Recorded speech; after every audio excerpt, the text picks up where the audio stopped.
Rachel Moore thought the worst part of being a single mother was the exhaustion. She was wrong. The worst part was the night her coworkers turned her loneliness into entertainment, seating her beside the company's other single parent at the holiday party like some cruel social experiment. What they didn't know was that the quiet man beside her wasn't who they thought he was. And when he finally spoke up, the entire room would wish they'd kept their mouths shut. If you want to see how one moment of dignity can shatter years of workplace cruelty, stay with me until the end. And please, hit that like button and comment with your city so I can see how far this story travels. The ballroom of the Grandview Hotel sparkled with calculated extravagance. Crystal chandeliers cast fractured light across tables draped in white linen, each centerpiece a tower of winter roses that probably cost more than Rachel Moore's monthly grocery budget.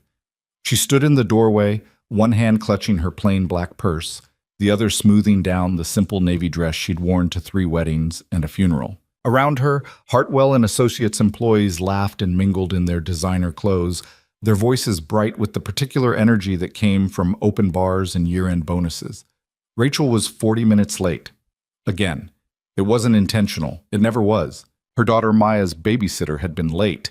Then Maya had cried about a homework assignment she'd forgotten to mention, and by the time Rachel had soothed her, rechecked that the babysitter had the emergency numbers, and driven across town in Friday night traffic, the party was already in full swing.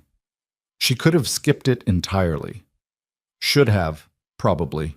But her manager, Christine Valdez, had made it clear in that carefully worded way managers had that attendance at the annual holiday party wasn't technically mandatory but absolutely expected.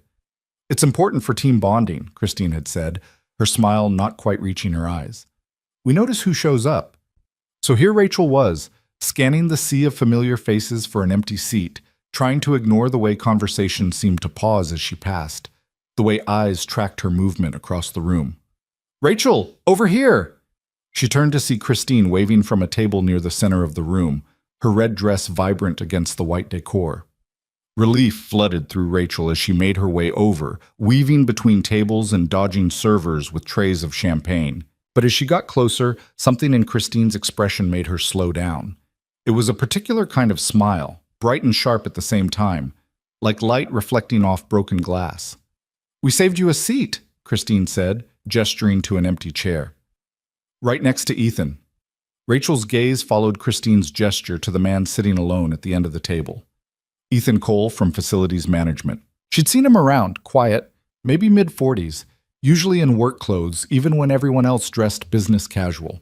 He had the kind of face that was easy to forget, not because it was unremarkable, but because he seemed to actively avoid being noticed. Right now he sat very still, his hands folded on the table in front of him, staring at his empty plate with the careful blankness of someone pretending not to hear what was being said about him. "Perfect match, don't you think?" Someone stage whispered from across the table. Rachel didn't catch who said it, but she heard the ripple of laughter that followed. Her stomach dropped. "I don't—" she started, but Christine was already pulling out the chair. "Sit, sit. Dinner's about to be served." Rachel sat because standing there arguing would only make it worse. As she settled into her chair, she became acutely aware of the attention focused on their end of the table. Not the kind of attention that came from genuine interest, but the predatory focus of people who'd found something to amuse themselves with. "So," Christine said brightly, her voice carrying across the table, "now both our single parents are here. Isn't that nice?" The words landed like stones in still water, ripples of reaction spreading outward. A few people had the grace to look uncomfortable, but more were grinning, leaning into their partners to whisper, their eyes dancing with malicious delight. Rachel felt heat crawl up her neck. She'd dealt with this kind of thing before. The well-meaning setups, the assumption that being a single mother meant she was desperate for companionship, the casual disrespect disguised as concern. But this was different. This was public, deliberate, cruel. Beside her, Ethan remained absolutely still. He didn't look at her, didn't acknowledge the comment, didn't react at all. For a brief, irrational moment, Rachel felt a flash of anger toward him. But then she saw it, the slight tension in his jaw, the deliberate way he kept his breathing even. He was enduring this too. "You know," Brad from marketing said, leaning back in his chair with the confidence of someone who'd never questioned his place in a room, "I think this might be the most thoughtful seating arrangement I've ever seen at a corporate event." "Right?" his girlfriend Melissa agreed, her voice bright with false innocence. Sometimes people just need a little push. More laughter. Rachel focused on unfolding her napkin, placing it in her lap with careful precision. Don't react. Don't give them the satisfaction. I heard you have a daughter, Rachel, Christine continued, as if she were making polite conversation and not orchestrating humiliation. How old is she now? 7, Rachel said quietly, the word feeling heavy in her mouth. 7, such a sweet age. Christine turned to Ethan. And you have a son, don't you, Ethan? What is he? 8? 9? For the first time, Ethan spoke. His voice was quiet, carefully neutral. 9. Perfect. Christine clapped her hands together. See, you already have so much in common. The laughter that followed was louder this time, more open. Rachel's hands tightened around her napkin under the table. She could feel her face burning, could hear the blood rushing in her ears. This was worse than being invisible. This was being made into a spectacle, a source of entertainment for people who went home to their perfect partners and their perfect lives. Should we take bets on how this turns out? Someone called from a nearby table, and the suggestion was met with enthusiastic agreement. Rachel's vision blurred slightly. She'd promised herself she wouldn't cry at this party. She'd promised herself a lot of things, actually. That she'd be professional, that she'd network, that she'd show everyone she was more than just the single mom who left early for school pickups and declined happy hours because she couldn't afford both a babysitter and drinks. But right now, all she wanted was to disappear. Servers began bringing out the first course, some kind of soup in wide white bowls. The distraction should have helped, should have shifted attention away from her and Ethan.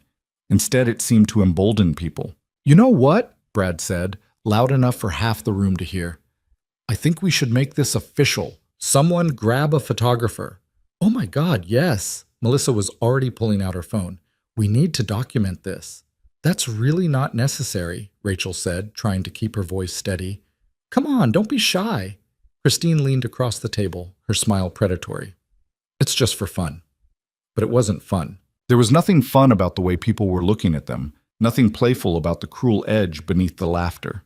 This was the kind of fun that came at someone else's expense, that turned human beings into punchlines. Rachel pushed her chair back slightly, ready to excuse herself to the bathroom or the parking lot or anywhere that wasn't here, but before she could stand, she felt it, the smallest shift in energy beside her. Ethan hadn't moved, hadn't turned to look at the people mocking them, but something had changed. The careful blankness in his expression had given way to something else, something harder to read. He picked up his water glass, took a slow sip, then set it down with deliberate precision. Your soup's getting cold, he said quietly, so only she could hear. It was such a simple statement, so utterly mundane in the midst of everything happening around them, but somehow it steadied her. He wasn't telling her to ignore them or to rise above it or any of the other useless platitudes people offered when they had no idea what it felt like to be reduced to a joke. He was just acknowledging that she was here, that this moment existed, that soup still got cold regardless of cruelty. Rachel picked up her spoon. The soup was butternut squash, smooth and slightly sweet. She focused on it, on the warmth spreading through her chest, on the simple act of eating. Around them, the conversation had shifted but not disappeared. People were still watching, still waiting for a reaction that would justify their entertainment. I can't believe HR approved this seating chart, someone muttered, not quietly enough. Maybe HR has a sense of humor for once, someone else replied. Ethan's hand tightened almost imperceptibly around his spoon, but he didn't look up. The main course arrived, chicken breast with roasted vegetables that looked beautiful and tasted like cardboard. Rachel ate mechanically, hyper-aware of every glance, every whisper. Across the table, Christine was holding court, her laughter ringing out like bells designed to draw attention back to their end of the table. So, Ethan, Christine said during a lull in conversation, Rachel works in finance. I bet you two have never really talked before, have you? No, Ethan said simply. Well, now's your chance, Christine gestured between them like a game show host revealing a prize. Go on, get to know each other. We'll give you some privacy. She said this last part with exaggerated emphasis, triggering another wave of laughter. Several people at nearby tables had turned their chairs slightly to watch, not even pretending to be subtle about their interest. Rachel felt something crack inside her. Years of holding it together, of maintaining professional composure while juggling a demanding job and single parenthood, of smiling through casual judgments and thoughtless comments. It all pressed down on her at once. Her hands were shaking. She set down her fork carefully, afraid she might drop it. "Excuse me," she said, pushing her chair back. "Where are you going?" Christine's voice followed her, syrupy with false concern. "Dinner's not over yet." "Bathroom," Rachel managed, already walking away. She didn't run. She wanted to, but she didn't. She walked with measured steps across the ballroom, feeling dozens of eyes tracking her progress. Behind her, she heard Christine's voice rise again. "Give her a minute, Ethan. She'll be back." More laughter. The hallway outside the ballroom was blessedly empty and quiet. Rachel leaned against the wall, pressing her palms against the cool surface, trying to steady her breathing. The sounds of the party were muffled here, reduced to a distant hum of voices and clinking glasses. She'd known this job wasn't perfect. She'd known that as a single mother she'd face certain assumptions, certain limitations. But she'd thought that if she worked hard enough, proved herself competent enough, people would see past it. She'd been naive.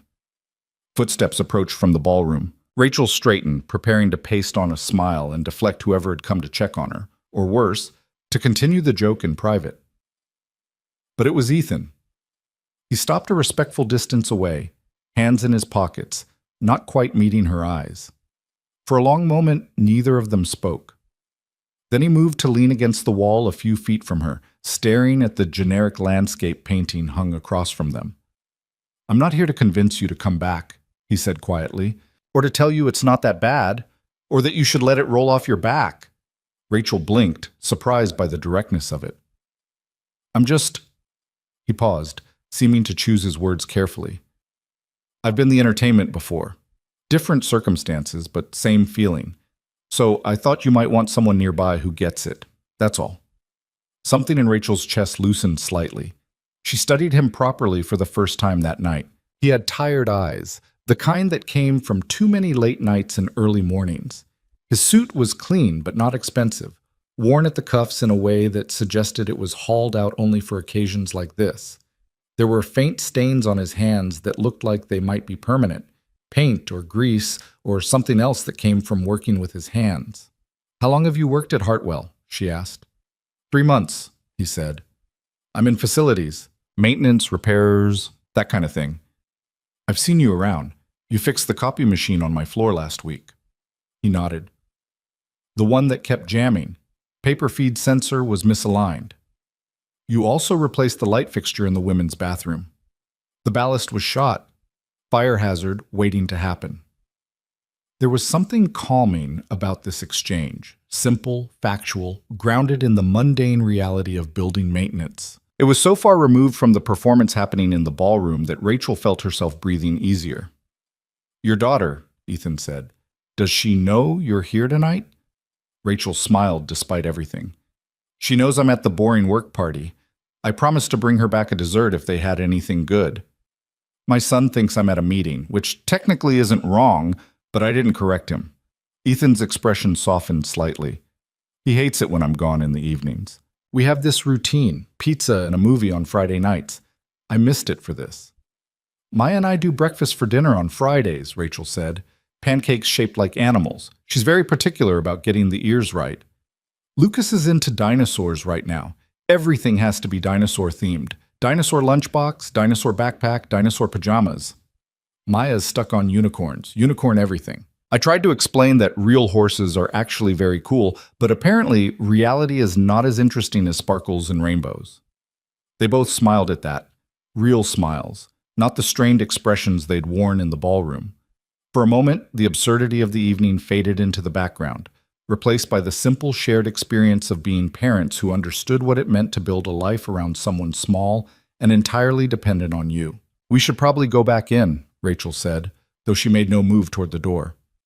"Probably," Ethan agreed, also not moving. "They're going to make it worse if we're out here together too long. They're going to make it worse regardless." He was right. Rachel could already imagine the comments, the knowing looks, the jokes about them sneaking off together. Nothing they did or didn't do would change the narrative that had been decided for them. "I hate this," she said quietly. "I hate that they think they can do this, that they think our lives are some kind of romantic comedy setup for their amusement. They don't think of us as real people, Ethan said. We're just parts of the scenery that occasionally do interesting things. The bluntness of it should have stung, but instead it felt validating. Someone else saw it. Someone else understood. They stood in silence for another moment, the distant sounds of the party filtering through the closed ballroom doors. Then Ethan straightened. "If you want to leave, I'll tell them you weren't feeling well," he said. "I can handle whatever comes after." Rachel considered it. She could call the babysitter, say she'd be home early, climb into comfortable clothes, and spend the rest of the evening reading to Maya before bed. She could avoid the rest of the evening, the desserts and speeches and whatever other humiliations were planned. But something in her refused. She'd spent 3 years at this company. 3 years working her way up from an entry-level position to a role with actual responsibility. 3 years proving that being a single mother didn't make her less dedicated or less capable. 3 years of being professional, being pleasant, being easy to overlook. And they'd reduced all of it to a seating chart joke. "No," she said. "I'm not leaving." Ethan looked at her directly for the first time, something like respect flickering in his expression. "Okay," he said simply. "Then we go back together." They walked back into the ballroom side by side, not touching, not performing the connection everyone expected, just two people refusing to be run off. The noise hit them immediately. Laughter, conversation, the clink of forks against dessert plates. Christine spotted them first. Her eyes lit up with vicious delight. "There they are," she announced, loud enough to carry across multiple tables. "We were starting to think you'd run off somewhere romantic." The attention swung back to them like a spotlight. Rachel felt Ethan tense beside her but kept walking, her head high, her expression carefully neutral. They reached their seats and sat down in unison, a choreography of dignity in the face of mockery. Dessert had been served in their absence, chocolate mousse in small glass cups topped with whipped cream and a mint leaf. Rachel picked up her spoon, determined to act as if nothing unusual was happening, as if she couldn't hear the whispers or see the phones being pointed in their direction. "So?" Brad leaned across the table, his grin predatory. "Did you two have a nice talk?" "The hallway has better acoustics," Ethan said mildly, taking a bite of mousse. "Really highlights the engineering of the building." The response was so unexpected, so deliberately obtuse, that it created a moment of confused silence. Then someone laughed, not mockingly, but genuinely amused by the deflection. The moment broke the rhythm Christine had been building, scattered the focus just enough. But Christine wasn't deterred. "You know what I think?" she said, her voice taking on a theatrical quality. "I think fate brought you two together tonight. I mean, what are the odds? Both single parents, both at the same company, both sitting next to each other at the holiday party?" "The odds were 100%, Ethan said quietly, "since you made the seating chart." The words hung in the air like smoke from a gun. Several people shifted uncomfortably. Christine's smile faltered for just a second before reasserting itself, harder than before. "It was a thoughtful gesture," she said, her tone sharpening. "I thought you might appreciate meeting someone in a similar situation." "Is that what you thought?" Ethan's voice remained calm, but something had changed in it, a weight that made people listen. "Or did you think it would be funny to put two people on display and see what happened?" The conversation around them died. Even nearby tables had gone quiet, sensing drama escalating into something else. Christine's face flushed. "I don't appreciate your tone, and I don't appreciate being treated like entertainment," Ethan said. He still hadn't raised his voice, but the words carried. "Neither does Rachel. But that hasn't stopped anyone here, has it?" Rachel's heart was hammering. This was escalating in ways she hadn't anticipated, hadn't wanted. She'd expected to endure the evening quietly, to survive it with her dignity intact. But Ethan was doing something else. He was pushing back. "It was just a joke," Brad said, his earlier confidence wavering. "Nobody meant anything by it." "Just a joke," Ethan repeated slowly. "Right, the kind of joke where you laugh and other people feel small. That kind." "Look, buddy," Brad started, but Ethan cut him off. "I'm not your buddy. I fix your lights and your copy machines and your plumbing, and most days you don't even look at me long enough to say thank you. But tonight I'm visible because you decided I'd be useful for entertainment. Do you understand how that feels?" The silence was absolute now. Rachel could hear her own breathing, could feel the weight of dozens of eyes bouncing between Ethan and the people at their table. Christine stood abruptly, her chair scraping against the floor. "I think you're overreacting." "Am I?" Ethan looked up at her, and there was something in his expression that made her take a small step back. "You orchestrated this entire situation knowing exactly how it would play out. You weaponized loneliness and turned it into a spectator sport. And when called on it, you want to pretend it was harmless. Which part am I overreacting to?" Someone near the stage was moving, Rachel noticed peripherally. One of the executives, maybe, or someone from HR. This was spiraling beyond a table dispute into something that would have consequences. But then something unexpected happened. A man in an expensive suit, Rachel recognized him vaguely as someone from upper management, approached their table with purposeful strides. He looked directly at Ethan, and Rachel braced herself for the reprimand, the dismissal, the professional destruction that was about to unfold. Instead, the man said, "Mr. Cole, they're ready for you on stage." The words made no sense. Rachel saw the same confusion on Christine's face, on Brad's, on everyone at the table. Ethan stood smoothly, straightening his jacket. "Thank you, David." "Wait," Christine said, her voice climbing. "What's happening? Why would—" But Ethan was already walking toward the stage, David falling into step beside him. The ballroom had gone completely silent now, everyone watching this unexpected turn of events. Rachel's mind raced, trying to piece together what was happening. "Mr. Cole, they're ready for you on stage." The deference in David's tone, the way people were suddenly looking uncertain, looking worried. The CEO, Richard Hartwell himself, was standing at the microphone on stage. He smiled as Ethan approached, shook his hand warmly, then turned to address the room. "I know we usually save speeches for after dessert," Richard said, his voice carrying easily across the quiet room. "But I think tonight calls for something different. For those who don't know, and clearly many of you don't, let me introduce Ethan Cole." Rachel watched Christine's face drain of color. "Ethan is the founder and majority shareholder of Cole Industries," Richard continued, "our parent company. He's also the reason half the people in this room still have jobs after the restructuring last year. For the past 3 months, he's been working undercover in our facilities department, observing company culture from the ground up." The silence was so complete that Rachel could hear someone's phone vibrating 3 tables away. "Ethan," Richard stepped aside, gesturing to the microphone. Ethan stood there for a moment, looking out across the ballroom. His eyes found Rachel's, held them briefly, and in that look she saw something she recognized. Not triumph, not vindication, but a bone-deep weariness that came from seeing the worst of people while trying to maintain faith in the best. Then he turned his attention to the rest of the room, and when he spoke, his voice was steady and clear and absolutely unforgiving. "I didn't speak up because of who I am," he said. "I spoke up because of what happened, because cruelty dressed up as humor is still cruelty, because turning someone's personal life into your entertainment is a violation of basic human decency."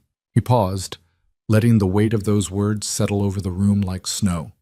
Rachel watched faces change, some flushing with shame, others hardening with defensiveness, still others carefully blanking into the professional masks people wore when they knew they'd crossed a line but didn't want to admit it. "I've spent 3 months here," Ethan continued, his hands resting lightly on the podium. "I fixed your broken equipment, cleaned up messes, listened to conversations you had because you thought I was invisible. I've watched how you treat people you consider beneath you, how you talk about colleagues when you think no one important is listening, how you turn human beings into jokes because it's easier than treating them with respect." Christine had gone pale, her hand gripping the edge of the table so hard her knuckles had gone white. Brad had sunk lower in his chair, his earlier bravado evaporating.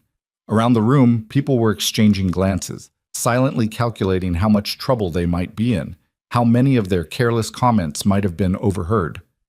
"Tonight was supposed to be a celebration," Ethan said, "a chance to appreciate the work you've all done this year, to enjoy each other's company, to mark the end of a successful period for this company. Instead, some of you decided it would be entertaining to humiliate 2 people whose only crime was being single parents trying to balance demanding careers with raising children alone." Rachel felt tears prickling at the corners of her eyes, but they weren't tears of shame anymore. They were something else. Relief, maybe, or vindication, or simply the overwhelming emotion of being seen after years of being overlooked. I want to be clear about something, Ethan said, his voice dropping slightly, becoming more intimate even as it carried to every corner of the ballroom. I'm not speaking up because I have power. I'm not doing this because I can make your lives difficult, though I certainly could. I'm doing this because I'm a single parent, because I know what it's like to leave work early for a sick kid and see the judgment in people's eyes. To decline social events because childcare costs money you don't have. To be reduced to a demographic instead of being seen as a whole person. He looked directly at their table, his gaze moving from Christine to Brad to Melissa and the others who'd participated in the evening's entertainment. When you made Rachel and me into your joke tonight, you weren't just being thoughtless. You were being cruel. And the worst part is that you knew it. You knew exactly what you were doing, how it would feel, what it would cost us in dignity. You just didn't care because our feelings mattered less than your amusement. The words hit like physical blows. Rachel saw Christine flinch, saw Brad's face crumple slightly, saw the way people around the room were starting to realize the full scope of what they'd participated in or witnessed without intervening. Starting Monday, Ethan said, his tone shifting into something more businesslike. There will be changes. HR will be conducting mandatory training on workplace respect and discrimination. We'll be reviewing our policies on harassment, yes, harassment, because that's what this was. And we'll be having individual conversations with everyone who contributed to tonight's behavior. Richard Hartwell nodded from his position beside the stage, his expression grave. This wasn't just Ethan speaking now. This was official company policy being announced, consequences being laid out in real time. But policies and training can only do so much, Ethan continued. Real change has to come from you. From choosing to see your colleagues as people deserving of respect regardless of their personal circumstances. From recognizing that someone's relationship status or family situation is none of your business and certainly not your entertainment. From understanding that cruelty doesn't become acceptable just because you dress it up as humor. He stepped back from the microphone, and for a moment Rachel thought he was done. But then he added quietly, I have a 9-year-old son named Lucas. He has autism and anxiety, and some days getting him to school is the hardest thing I'll do all day. On those days, I come to work exhausted, worried, running on coffee and determination. And I'm supposed to trust that the people here will treat me professionally, will judge me on my work rather than my personal life. Tonight proved how naive that expectation was. The silence that followed was different from before, heavier, more uncomfortable. This wasn't just abstract corporate speak about respect and policies. This was a person, a father, laying bare the reality of his life and the ways their casual cruelty had impacted it. Richard took the microphone back. Thank you, Ethan. I think we all have a lot to think about tonight. He surveyed the room, his expression making it clear that this wasn't a suggestion. The party is ending early. Please make your way out in an orderly fashion. Department heads, I'll expect to see you in my office Monday morning at 8. The dismissal was absolute. People began standing, gathering coats and purses, moving toward the exits in small clusters. But the usual chatter was absent. Instead, there was a subdued murmur of voices, the shuffle of feet, the weight of collective shame settling over the room.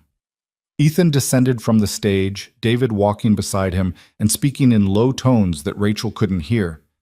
She remained seated, watching the exodus, not quite sure what to do with herself.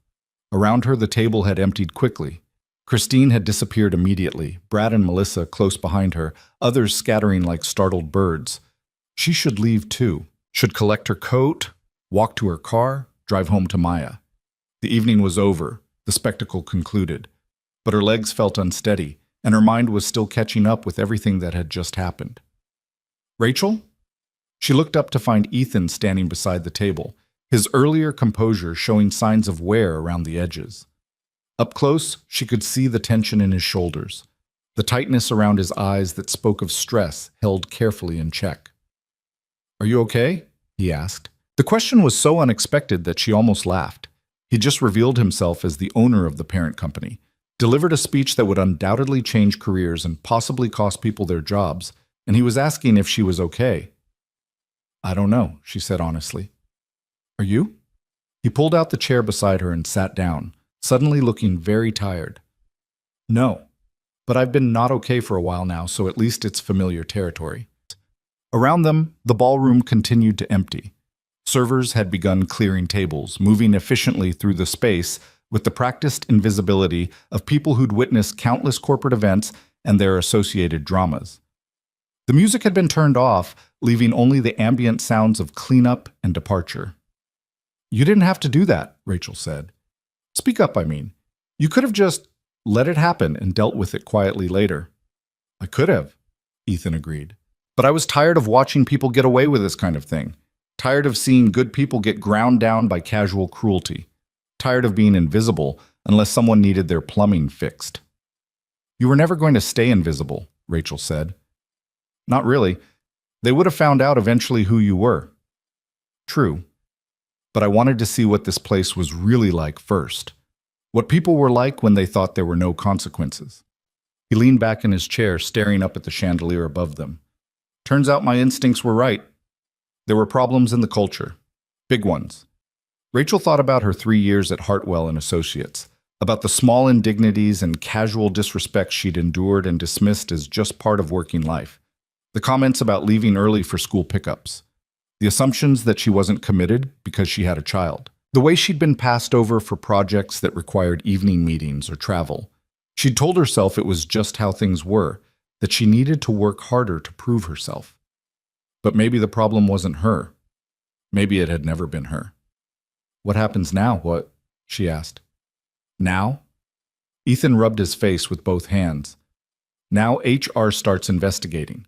People get reprimanded or fired depending on the severity of their behavior. We implement new policies and training and hope it actually makes a difference. And I go back to being the invisible facilities guy for a while longer, because I'm not done observing yet." "You're going to keep working in maintenance? Even after this?" "Why not? The work needs doing regardless of who I am. And I learn more about a company by fixing its broken things than I ever would sitting in an executive office." He glanced at her. "Though I suspect it's going to be awkward for a while. People knowing who I really am." "That's an understatement." They sat in comfortable silence for a moment, watching the ballroom transform from party venue back to empty event space. Most of the guests had left now, just a few stragglers collecting forgotten items or finishing hushed conversations in corners. "Can I ask you something?" Ethan said. "Of course." "Why didn't you leave? When you went to the hallway, you could have just kept walking to your car. You could have avoided all of this." Rachel considered the question. Why hadn't she left? It would have been easier, safer, less complicated.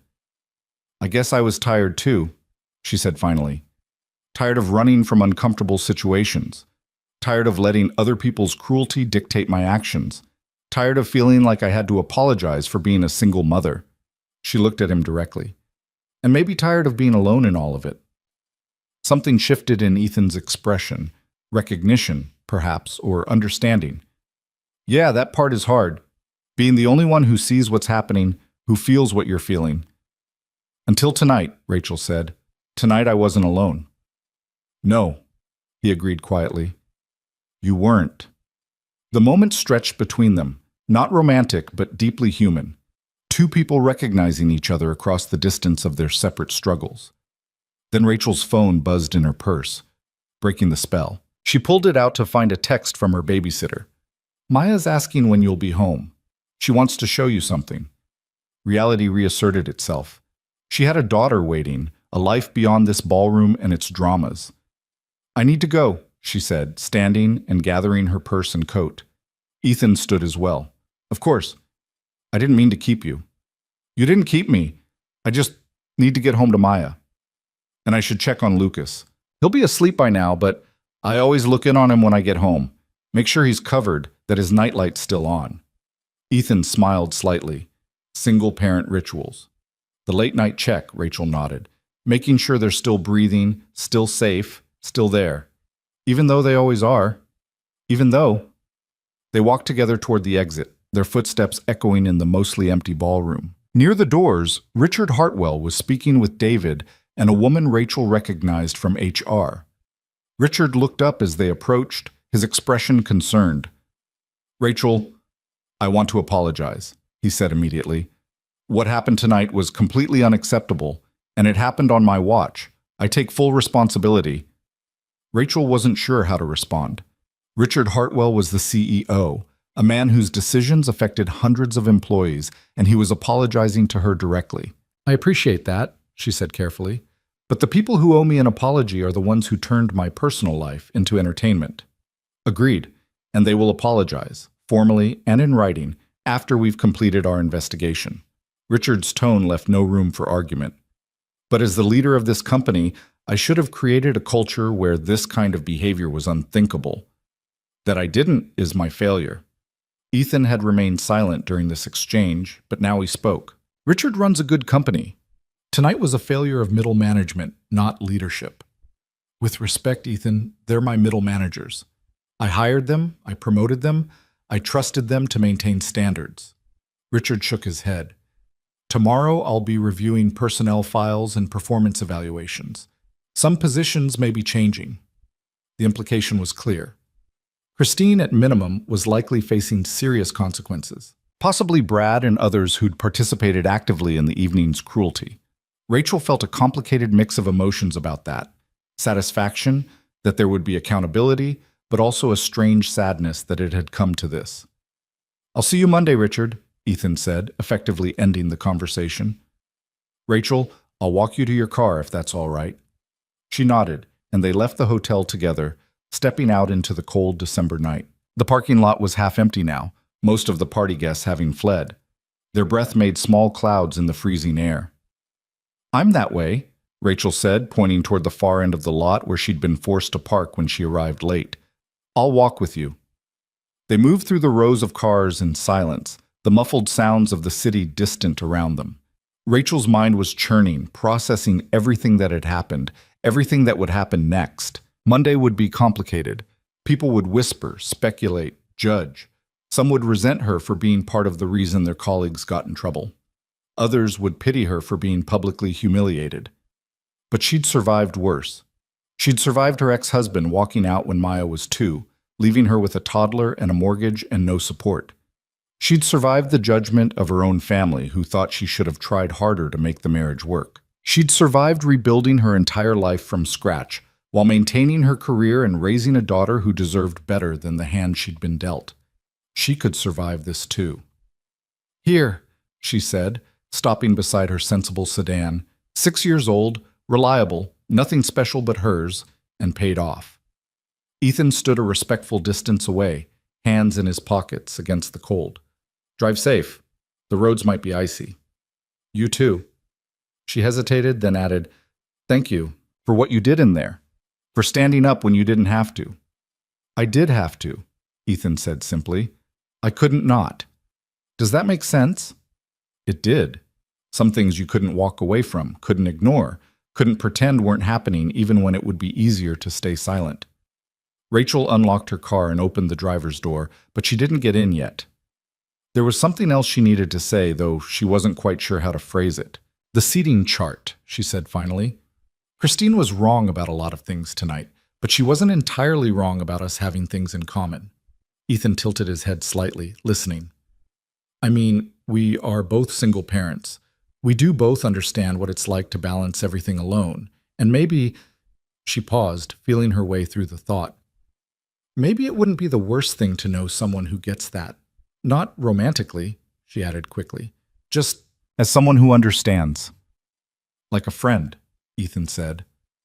Like a friend, Rachel agreed, relieved he understood. I'd like that. He pulled out his phone. Can I give you my number in case you ever need someone to talk to who won't judge you for leaving work early or turning down overtime because you have a kid to pick up? They exchanged numbers, the transaction feeling oddly significant given the circumstances that had brought them together. Rachel saved his contact under Ethan, Facilities, and showed him. He smiled. That's still technically accurate, even if everyone knows the truth now. It's who you were when you stood up for me, Rachel said. That matters more than titles. She got into her car, started the engine, waited for Ethan to step back before pulling out of the parking space. In her rearview mirror, she watched him walk toward his own vehicle, a truck that looked well used and practical, exactly the kind of vehicle someone in Facilities would drive. The drive home took 20 minutes through quiet streets decorated with holiday lights. Rachel's mind wandered over the evening, picking at details, examining moments from different angles. By Monday, Everyone at work would know what had happened. The story would spread and mutate, details changing with each retelling. She'd become part of office lore, the woman who was humiliated at the holiday party before the secret billionaire owner revealed himself and shut everything down. She could live with that. She'd been called worse things. The babysitter, a college student named Emma who lived 2 houses down, looked up from her textbook when Rachel came in. "How was the party?" Emma asked, gathering her things. "Complicated," Rachel said, pulling out her wallet to pay Emma for the evening. "But it's over now." "Maya was great. She finished her homework, we had popcorn, and she showed me the picture she drew for you. It's on the fridge." After Emma left, Rachel locked the door and set her purse on the hall table. The house was quiet, warm, familiar. She walked into the kitchen and found Maya's drawing held up by a magnet shaped like an apple, a crayon rendering of 2 stick figures, one tall and one small, holding hands under a rainbow. "That's you and me," a sleepy voice said from the doorway. Rachel turned to find Maya standing there in her unicorn pajamas, rubbing her eyes, her dark hair tangled from sleep. "Baby, what are you doing up? It's late." "I wanted to wait for you. Did they have good dessert?" Rachel thought about the chocolate mousse she'd barely touched, about everything that had happened after dessert was served. "They had chocolate mousse, but I didn't get to finish mine. Come here." Maya patted across the kitchen and wrapped her arms around Rachel's waist, pressing her face against Rachel's stomach. Rachel smoothed her daughter's hair, breathing in the smell of children's shampoo and innocence. "Mama, are you sad?" "No, sweetheart, I'm not sad. Why do you ask?" "You have your sad face." Rachel knelt down to Maya's level, cupping her daughter's face in both hands. "I'm not sad. I'm actually proud." "Proud of what?" How could she explain this to a 7-year-old? How could she convey the complexity of standing up for yourself, of refusing to accept cruelty, of finding unexpected allies in unlikely places? "I'm proud that I didn't run away when things got hard," Rachel said simply. "And I'm proud to be your mama." Maya smiled, the kind of uncomplicated joy that only children could manage. "I'm proud to be your daughter too. Can we have pancakes tomorrow?" "It's Saturday tomorrow. We can have anything you want. Pancakes shaped like unicorns." "I don't know if I can manage unicorn-shaped pancakes, baby. How about stars?" "Okay, stars are almost as good as unicorns." Maya yawned, big enough that her jaw cracked slightly. "I'm sleepy now." Rachel carried her daughter back to bed, tucking her in with the careful precision of a ritual performed thousands of times. She kissed Maya's forehead, straightened the covers, made sure the nightlight was on, and the door was open just the right amount. "Love you, Mama," Maya murmured, already halfway back to sleep. "Love you more than all the stars," Rachel whispered back. She stood in the doorway for a moment, watching her daughter sleep, feeling the weight of everything she carried settle back onto her shoulders. But it felt different somehow. Lighter, maybe, or just more manageable now that she knew she wasn't carrying it entirely alone. Her phone buzzed in her pocket, a text from an unknown number, but she knew who it was before she opened it. "Made it home safe. Lucas is asleep, but his dinosaur fell on the floor. Crisis averted. Hope Maya wasn't up too late waiting." Rachel smiled and typed back. "Home safe. Maya drew us a picture. She's asleep now. Thank you again for tonight."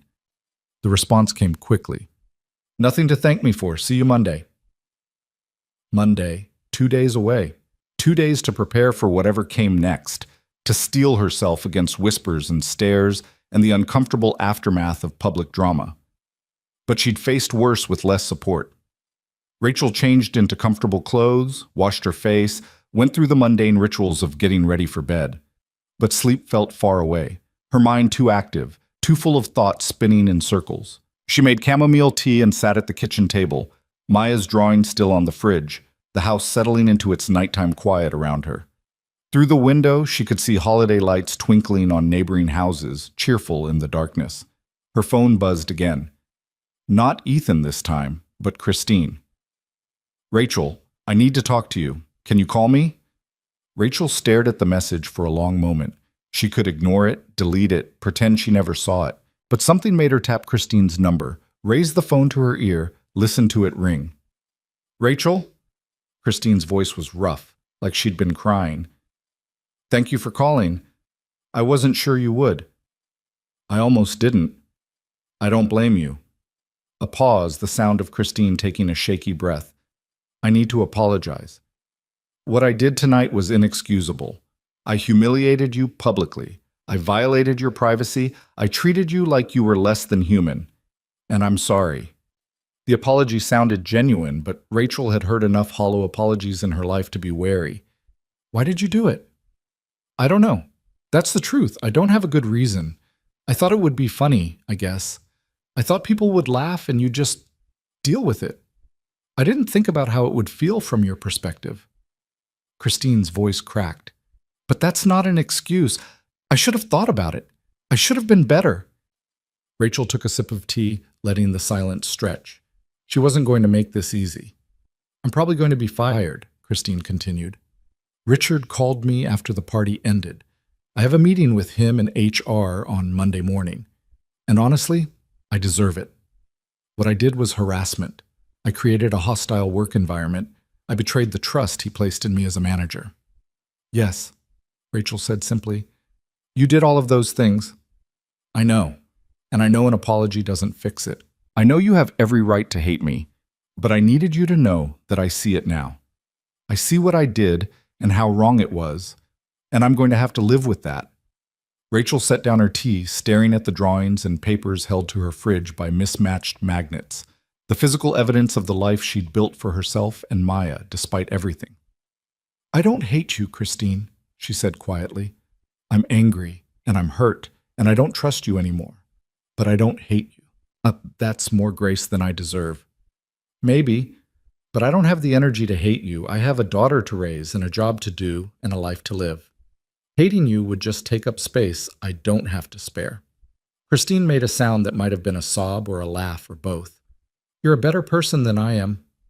I'm just tired, Rachel said. Tired of carrying anger around. Tired of letting other people's cruelty define my experience. So I'm choosing to let this go, not for you, but for me. I understand. And Rachel, for what it's worth, you're really good at your job. The work you did on the Jameson account last quarter was exceptional. I should have told you that instead of judging you for leaving early to pick up your daughter. The compliment felt strange coming now, after everything, but Rachel appreciated it nonetheless. Thank you. I'll let you go. I'm sure you have better things to do than talk to me. But thank you for picking up and for listening. After Christine hung up, Rachel sat with her cooling tea, processing the conversation. The apology didn't erase what had happened, didn't undo the humiliation, or make the evening any less painful. But it was something, an acknowledgement, at least, that what had been done was wrong.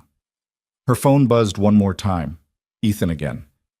Couldn't sleep, thinking about tomorrow, about Monday, about how things change and stay the same all at once. Rachel understood that feeling completely. She typed back, Same. It's strange knowing nothing is different, but everything is different. Exactly. Lucas will still want dinosaur pancakes for breakfast. But I'll go to work and everyone will know who I am, and that changes the dynamic entirely. Maya wants star-shaped pancakes. I'm not sure I can deliver on that promise. Cookie cutters. Cut them out after cooking. Works every time. That's actually genius. How did you figure that out? Trial and error. Many errors. Lucas has opinions about pancake shapes. Rachel smiled despite herself, despite the lateness of the hour and the emotional weight of the evening. There was something comforting about this exchange, this mundane discussion of parenting challenges with someone who actually understood. Get some sleep, she typed. Monday will come whether we're ready or not. Wise words. Good night, Rachel. Good night, Ethan. She finished her tea, rinsed the cup, turned off the kitchen light. In her bedroom, she set her phone on the nightstand and climbed into bed, pulling the covers up to her chin. Through the wall, she could hear Maya's soft breathing, the gentle sound of her daughter sleeping peacefully. Tomorrow would bring star-shaped pancakes and lazy Saturday morning cartoons. Monday would bring consequences and uncomfortable conversations and the beginning of whatever came next. But tonight was over, survived, behind her. Rachel closed her eyes and let sleep take her, dreamless and deep. Saturday morning arrived with winter sunlight streaming through Rachel's bedroom window, cold and bright. She woke to the sound of Maya singing in her room, some made-up song about unicorns and rainbows that had no discernible melody but infinite enthusiasm. For a moment, Rachel lay still, letting the normalcy of it wash over her. Whatever had happened last night, whatever would happen Monday, this morning was just another Saturday with her daughter. Mama! Maya appeared in the doorway, already dressed in mismatched clothes she'd clearly chosen herself. Purple leggings with orange polka dots and a green shirt with a sparkly butterfly. You promised pancakes! I did promise pancakes, Rachel agreed, pushing herself up. Give me 5 minutes to wake up properly, okay? 5 minutes? Maya agreed solemnly, then ruined the effect by adding, but hurry because I'm very hungry and might die of starvation. So dramatic, Rachel said, but she smiled as she got out of bed. 20 minutes later, they were in the kitchen together, Maya perched on a stool at the counter while Rachel mixed batter. She'd found the cookie cutters in the back of a drawer, stars, hearts, and circles, exactly as Ethan had suggested. How was the boring work party? Maya asked, swinging her legs.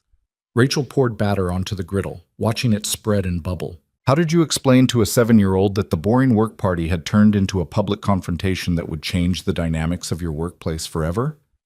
It was interesting, she said carefully. I met someone new, a dad who has a son about your age. Does he like unicorns? I don't think so. He likes dinosaurs. Maya wrinkled her nose. Dinosaurs are okay, but unicorns are better. Is the dad nice? Yes, sweetheart, he's very nice. Good, you should have nice friends. Maya watched the pancakes cook with intense focus. Are those ready yet? Rachel flipped them, revealing golden brown undersides. Almost. Go get the syrup from the pantry. While Maya rummaged in the pantry, Rachel's phone buzzed on the counter. A text from her sister, Lauren, who lived 2 states away and had impeccable timing for checking in at complicated moments. Hey sis, just thinking about you. How was the holiday party? Meet any eligible bachelors? Rachel almost laughed at the irony. She typed back, met someone. It's complicated. Call you later? The response was immediate. What? You can't drop that and not explain. Call me when Maya's distracted. The pancakes came off the griddle perfect and fluffy. Rachel used the star-shaped cookie cutter to punch out shapes exactly as Ethan had suggested, and it worked beautifully. Maya's face lit up when Rachel plated them. They're perfect. You're the best pancake maker in the whole world. I had help, Rachel said, thinking of late-night text messages and parenting advice from an unexpected source. Someone told me the cookie cutter trick. Who? The dad I mentioned, the one with the son who likes dinosaurs. Maya considered this while drowning her pancakes in syrup. You should invite them over to play. I could teach the dinosaur boy about unicorns. Maybe someday, Rachel said, though the thought of navigating that kind of social situation felt overwhelming. Everything with Ethan existed in this strange space between colleagues and friends, complicated by the events of Friday night and the professional consequences that would unfold Monday. After breakfast, they spent the morning doing the kinds of things that filled their Saturdays, laundry and grocery shopping and cleaning Maya's room, which somehow always looked like a tornado had passed through despite Rachel's best efforts. Normal, mundane, grounding. The kind of routine that kept the world from spinning too fast. But Rachel's phone kept buzzing with messages that reminded her the world was spinning whether she acknowledged it or not. From Emma, the babysitter.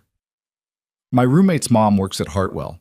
She said something crazy happened at the party. Are you okay? From a coworker in finance, Rachel, I heard about what happened. I'm so sorry I didn't say anything. I should have stood up for you. From another coworker, is it true that the maintenance guy is actually a billionaire? This is wild. Rachel ignored most of them, but the steady stream made it clear that the story was spreading beyond the party attendees. By Monday, everyone would know. Everyone would have opinions, questions, judgments. She called Lauren while Maya was absorbed in an animated movie, curling up on the couch with a cup of coffee and preparing for the conversation she knew was coming. Okay, explain, Lauren said immediately. You met someone complicated? Since when do you meet anyone? You work and parent, and that's basically your entire life. Thanks for that summary of my sad existence. You know what I mean. So who is he? Rachel took a deep breath and launched into the story. The seating chart, the public humiliation, Ethan's quiet support, and then the revelation that changed everything. Lauren listened without interrupting, which was remarkable given her usual tendency to jump in with commentary. Holy shit, Lauren said when Rachel finished. That's like something out of a movie. The secret billionaire undercover in his own company? He's not a billionaire, I don't think. I don't actually know what he's worth, and it's not relevant anyway. It's a little relevant, but okay, forget the money. He stood up for you in front of everyone, knowing it would have consequences. He stood up for both of us, Rachel corrected. It wasn't about me specifically. It was about the principle. Right, the principle. Lauren's tone suggested she wasn't buying that explanation entirely. And then you exchanged numbers and texted about pancakes. He gave me advice about cookie cutters. It was helpful. Rachel, listen to me very carefully.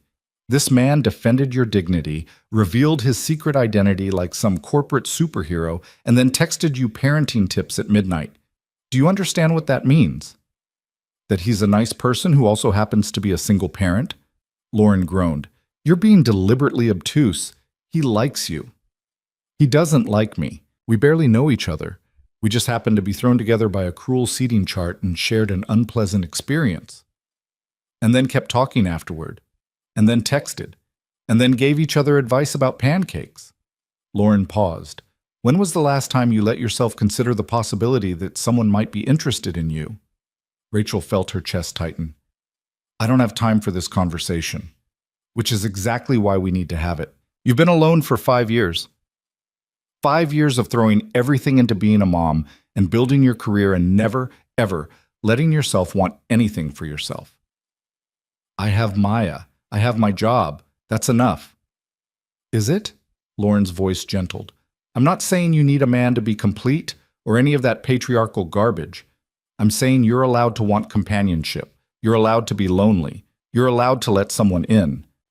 Even if I wanted to, which I'm not saying I do, it's complicated. We work together. Sort of. He's technically my boss's boss's boss. And the entire thing started with public humiliation. That's not exactly a foundation for anything. True, but it's also something, and you haven't had something in a very long time.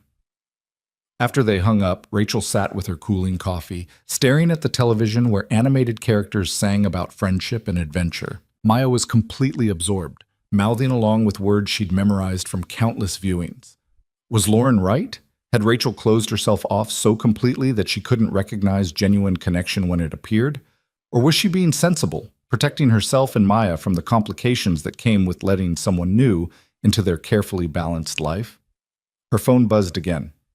Ethan. Lucas wants to know if star pancakes are better than dinosaur pancakes. I told him it's not a competition, but he's insistent on ranking. Rachel smiled despite herself and typed back, Maya believes unicorn pancakes would beat both, but she's willing to compromise on stars. Lucas says dinosaurs are scientifically proven to be cooler than unicorns because they actually existed. Maya says unicorns exist in our hearts, and that's more important than fossils. I can't argue with that logic.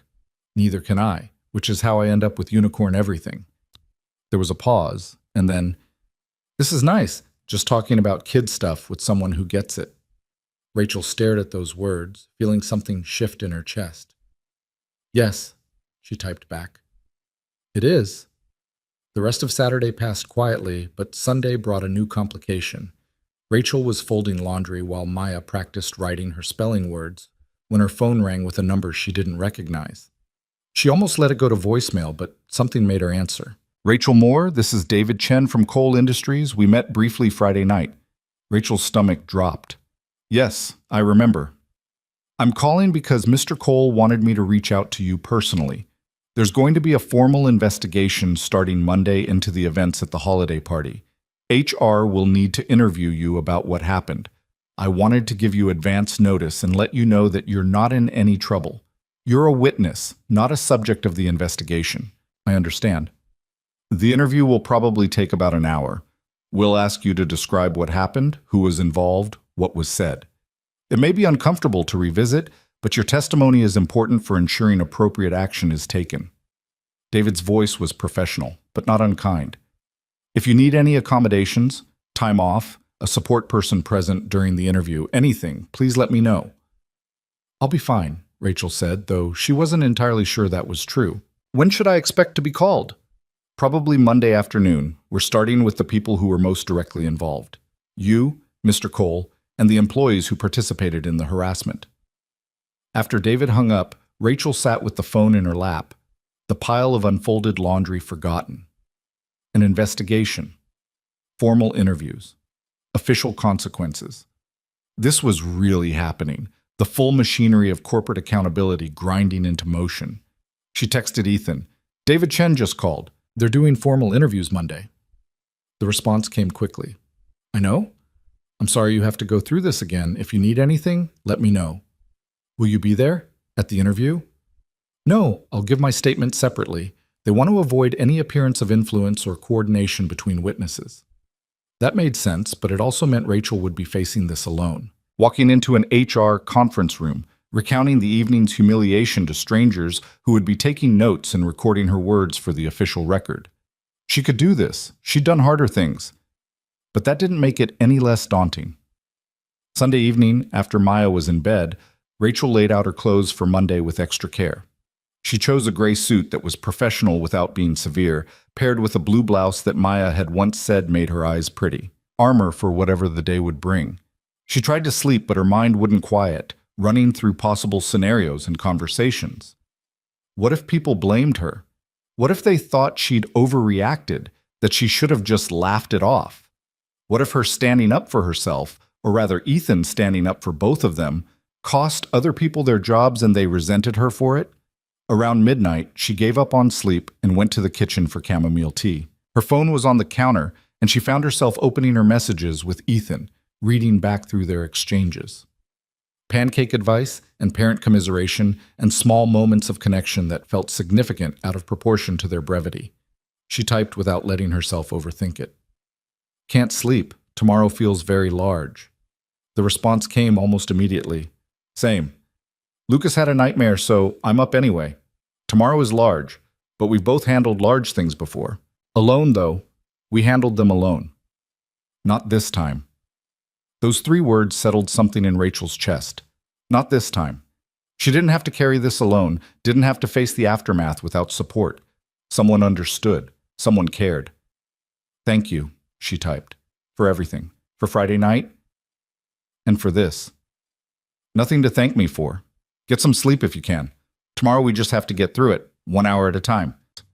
1 hour at a time, Rachel repeated to herself as she climbed back into bed. It was a strategy she'd learned as a new single mother, overwhelmed by the enormity of rebuilding her life.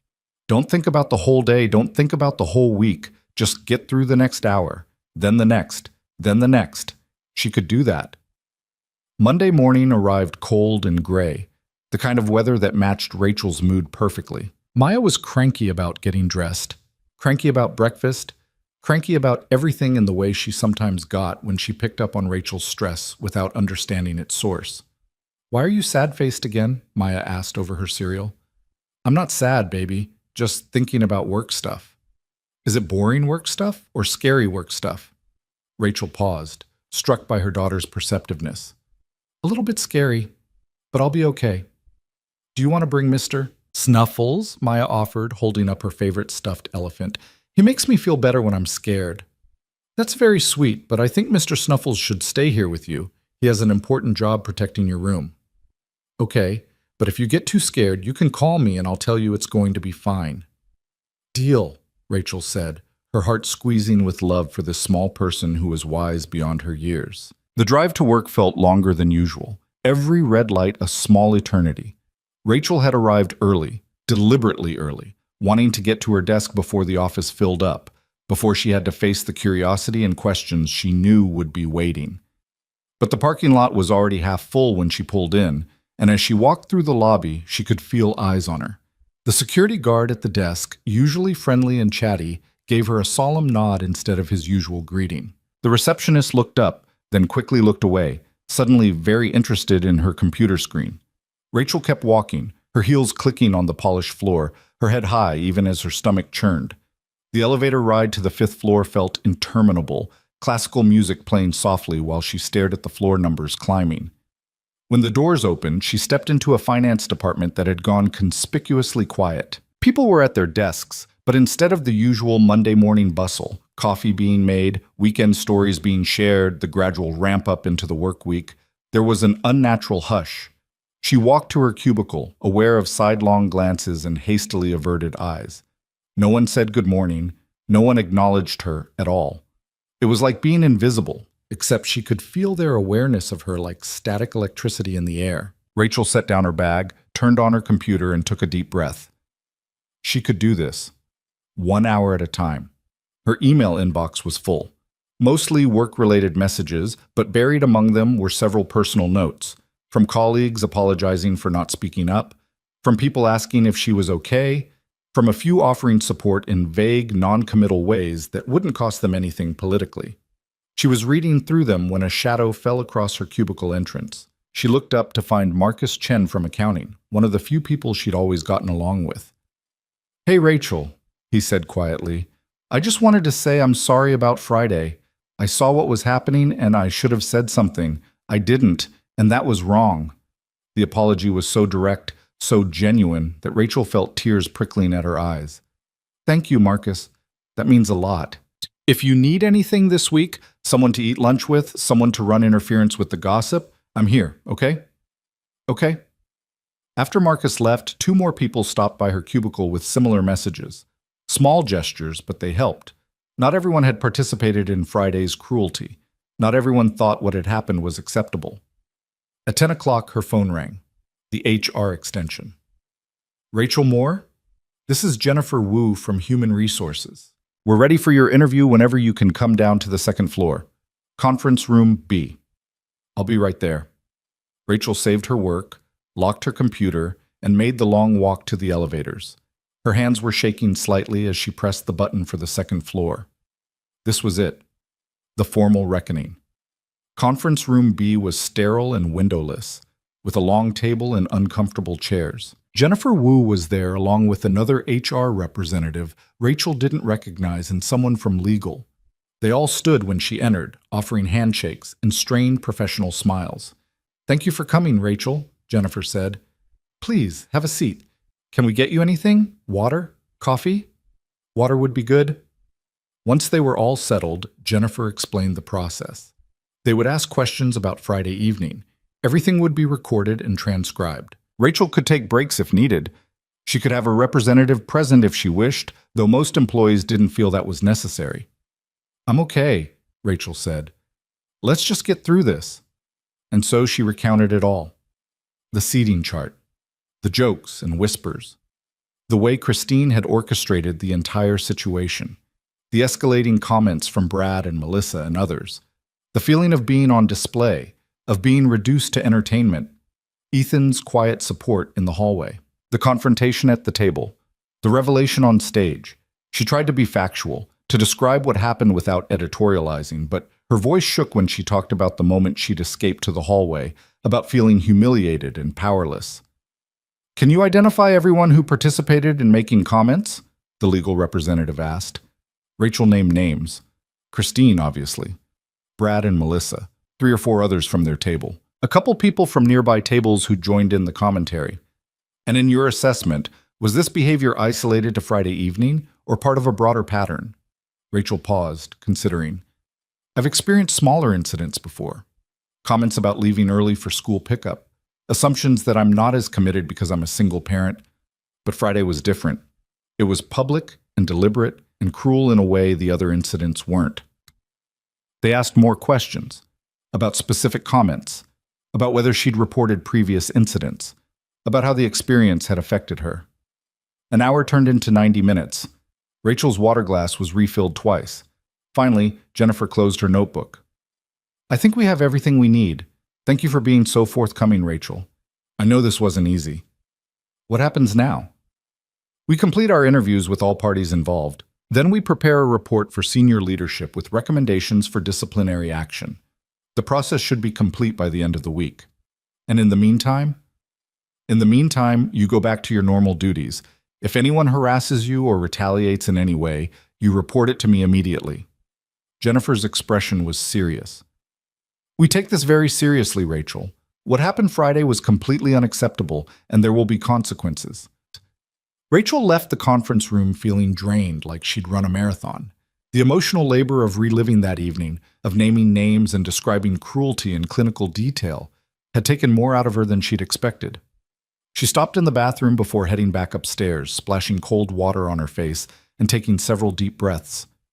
In the mirror, she looked tired but intact, still standing, still here. When she returned to her desk, there was a sticky note on her monitor in handwriting she didn't recognize. Proud of you, E. Rachel looked around, but there was no sign of Ethan. He must have been here while she was in the interview, must have left the note and disappeared before she returned. The small gesture steadied her, reminded her that she wasn't alone in this.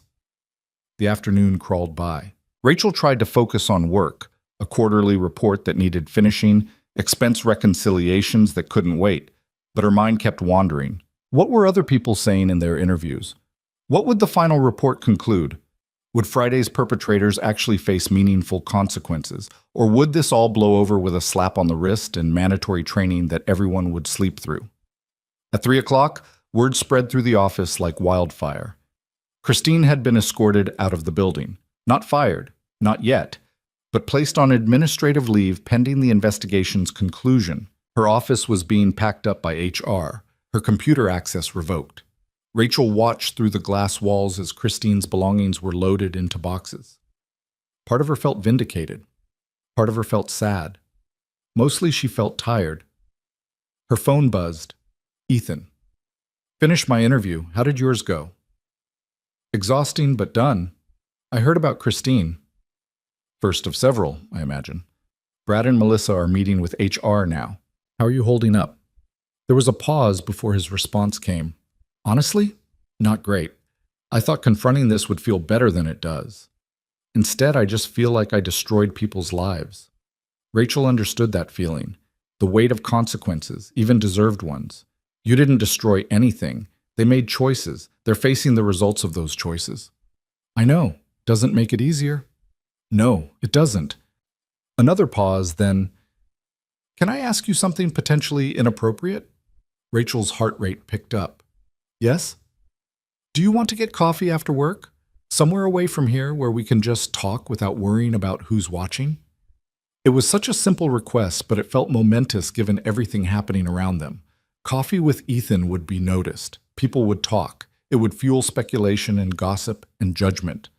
But Rachel found she didn't care. Yes, she typed. I'd like that. They agreed to meet at a coffee shop 15 minutes from the office, somewhere neither of them usually went. Rachel left work at exactly 5 o'clock, not rushing, but not lingering either. She called the babysitter from her car, arranging for Emma to stay an extra hour with Maya.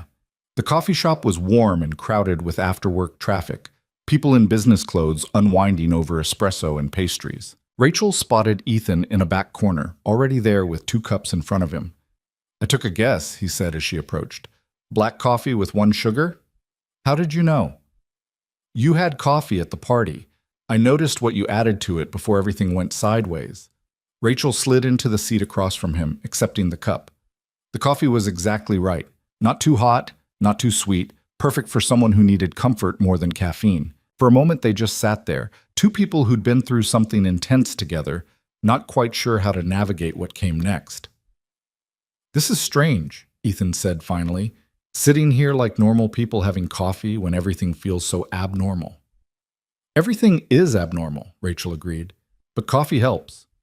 He smiled, and she realized it was the first real smile she'd seen from him, not the careful, controlled expression he wore at work, but something genuine and unguarded. I meant what I said in my text, he told her.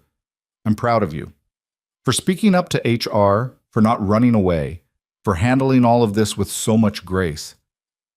I don't feel graceful. I feel like I'm barely holding it together. That's what grace looks like sometimes, holding it together when everything in you wants to fall apart. They talked for an hour, conversation flowing easily now that they were away from Hartwell and Associates and all its complications. Ethan told her about Lucas's school struggles, about the challenges of parenting a child with anxiety, about the guilt that came with working long hours while knowing his son needed more of his time than he could give. Rachel shared about Maya, about the particular heartbreak of watching her daughter navigate a world that didn't always make space for complicated family situations, about parent-teacher conferences where she was the only single parent in the room, about birthday parties where Maya was the only one who didn't arrive with 2 parents in tow. Does it get easier? Ethan asked. The single parent thing. Yes and no, Rachel said honestly. Some things get easier because you learn systems and routines, but some things stay hard because you're still doing everything alone. Except maybe we don't have to be completely alone anymore, Ethan said quietly.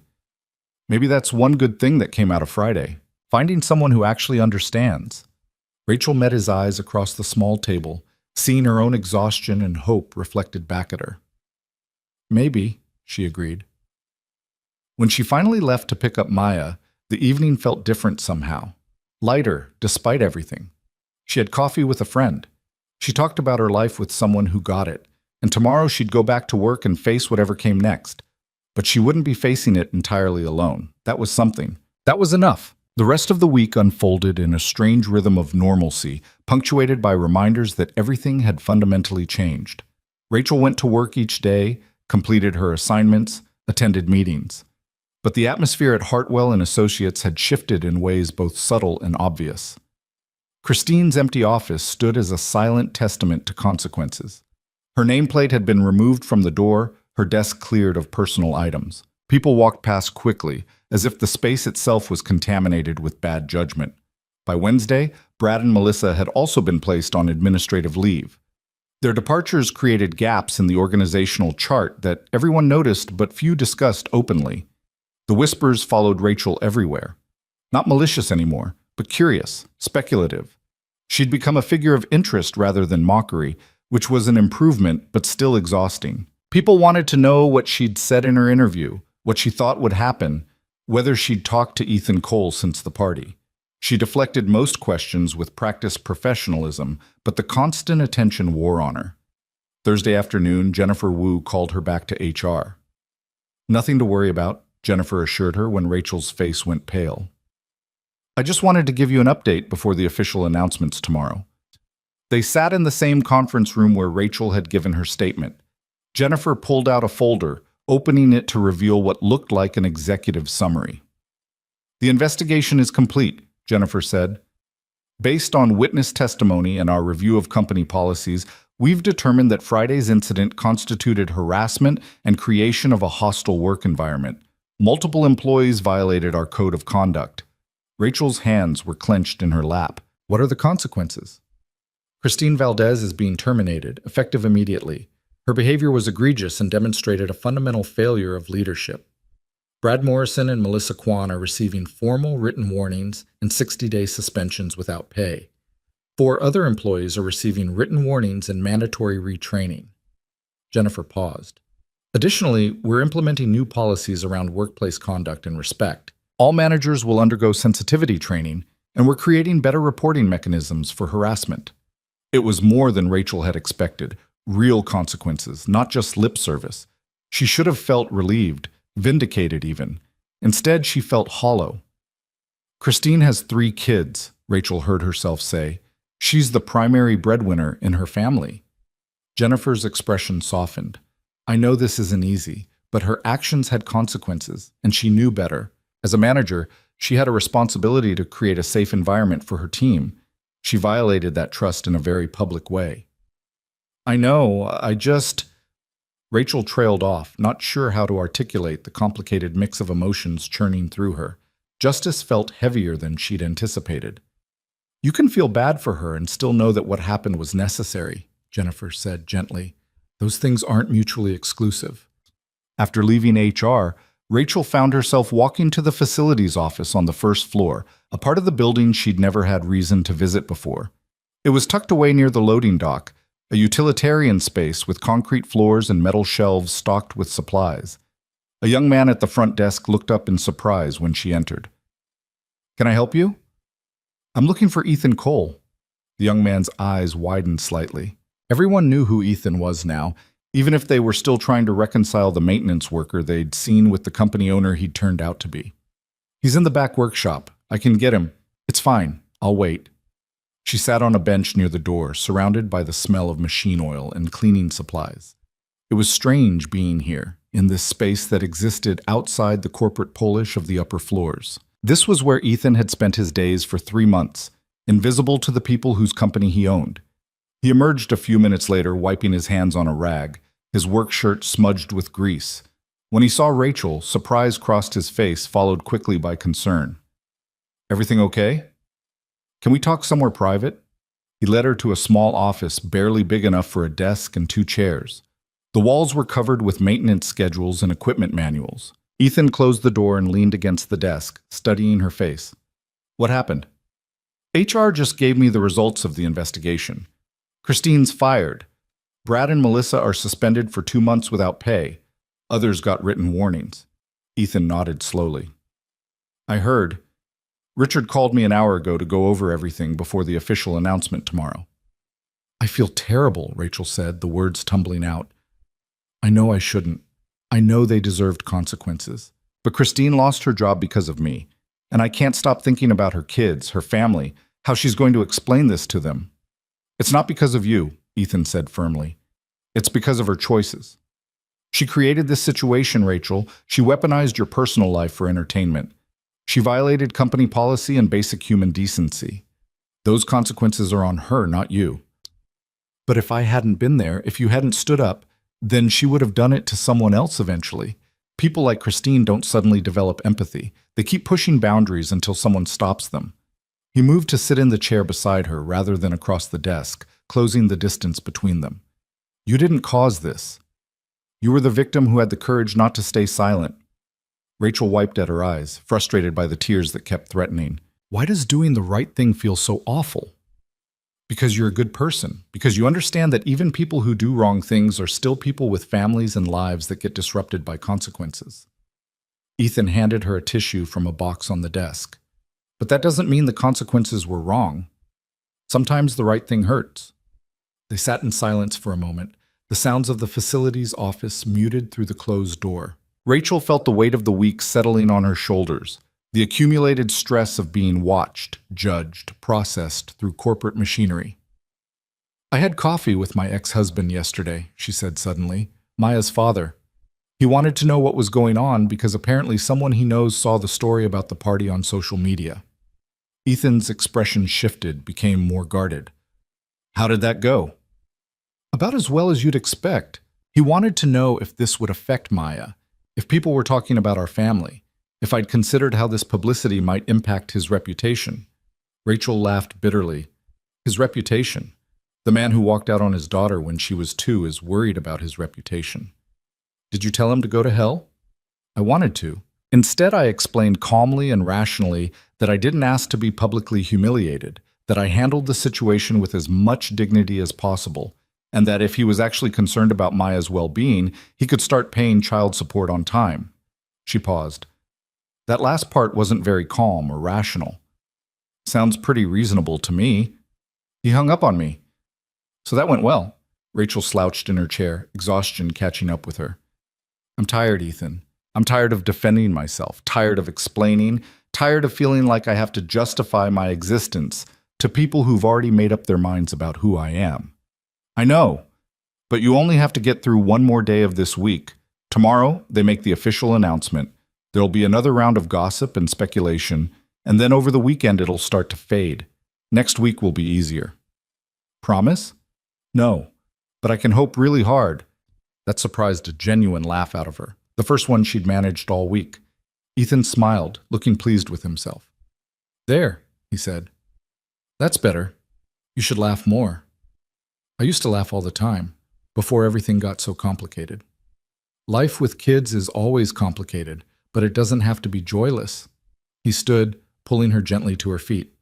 Come on, let me walk you back upstairs before people start wondering if I've kidnapped you. Would that be so bad? A kidnapping sounds restful right about now. I don't think kidnapping is generally considered restful. Also, it's illegal and would definitely complicate my employment situation. They took the stairs instead of the elevator. Ethan's way of avoiding the potential awkwardness of being trapped in a small space where anyone might see them together. It was a small consideration, but Rachel appreciated it. Everything about Ethan suggested thoughtfulness, an awareness of how actions might affect others.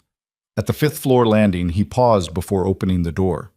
Rachel, I want you to know something. Whatever happens with the investigation, whatever people say or think, you handled this with more grace than anyone had a right to expect. You didn't ask for this situation, but you didn't hide from it either. That takes courage. I didn't feel courageous. I felt terrified. Me? Courage isn't the absence of fear.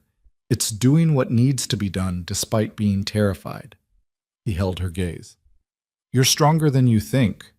The words settled into Rachel's chest, warm and solid. She wanted to believe them, wanted to see herself the way Ethan seemed to see her, strong, courageous, worthy of respect. Thank you, she said quietly, for everything this week, for the texts and the coffee and just being there. That's what friends do. Friends. The word should have felt simple, uncomplicated, but standing in the stairwell with Ethan, close enough to see the flecks of gold in his brown eyes, close enough to notice the faint scar above his left eyebrow, Rachel felt the inadequacy of the term. What they were becoming felt bigger than friendship, more complicated, weighted with potential and possibility. But neither of them said that. Instead, they just stood there for a heartbeat longer than necessary before Ethan stepped back and opened the door to the 5th floor. Friday morning arrived with an email from Richard Hartwell to all staff. The subject line read, "Important announcement regarding recent events," and Rachel's stomach clenched as she opened it. The email was carefully worded, professional but direct. It acknowledged that an incident had occurred at the holiday party involving harassment of employees. It outlined the investigation process and confirmed that disciplinary action had been taken, including terminations and suspensions. It emphasized Hartwell and Associates' commitment to maintaining a respectful workplace and announced upcoming training and policy changes. What it didn't include were names or specific details, but everyone knew anyway. Within an hour of the email going out, the full story had circulated through every department. Christine was gone. Brad and Melissa were suspended. Others had been disciplined. And at the center of it all were Rachel Moore and Ethan Cole, the single parents whose humiliation had triggered a reckoning. Rachel kept her head down and her door closed as much as possible, focusing on work with desperate intensity. But at 11 o'clock, Marcus knocked on her cubicle wall. "There's a meeting," he said quietly, "department-wide. Conference room in 5 minutes." The conference room was packed when Rachel arrived, every chair filled and people standing along the walls. The mood was tense, uncertain. Their department head, Susan Martinez, stood at the front with Jennifer Wu from HR beside her. "Thank you all for coming," Susan began. "I know this week has been difficult and confusing. I want to address some of what's happened and what it means for our department going forward." She spoke about Christine's termination, acknowledging that it left a leadership gap that would need to be filled. She talked about the importance of maintaining professional boundaries and treating colleagues with respect.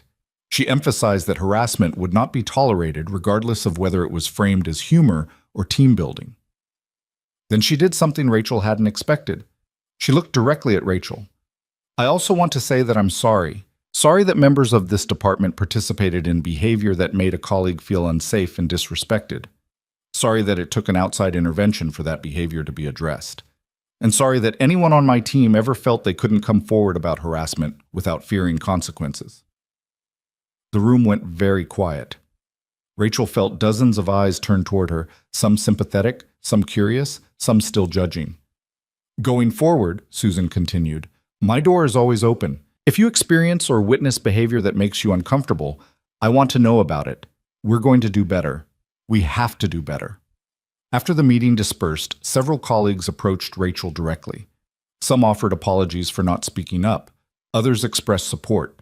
A few asked questions that felt more like fishing for gossip than genuine concern, and Rachel shut those down quickly. By lunch, she was exhausted from the emotional labor of accepting apologies and deflecting questions.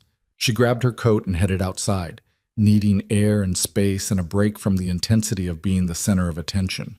The park across from the office building was mostly empty, the cold keeping people indoors.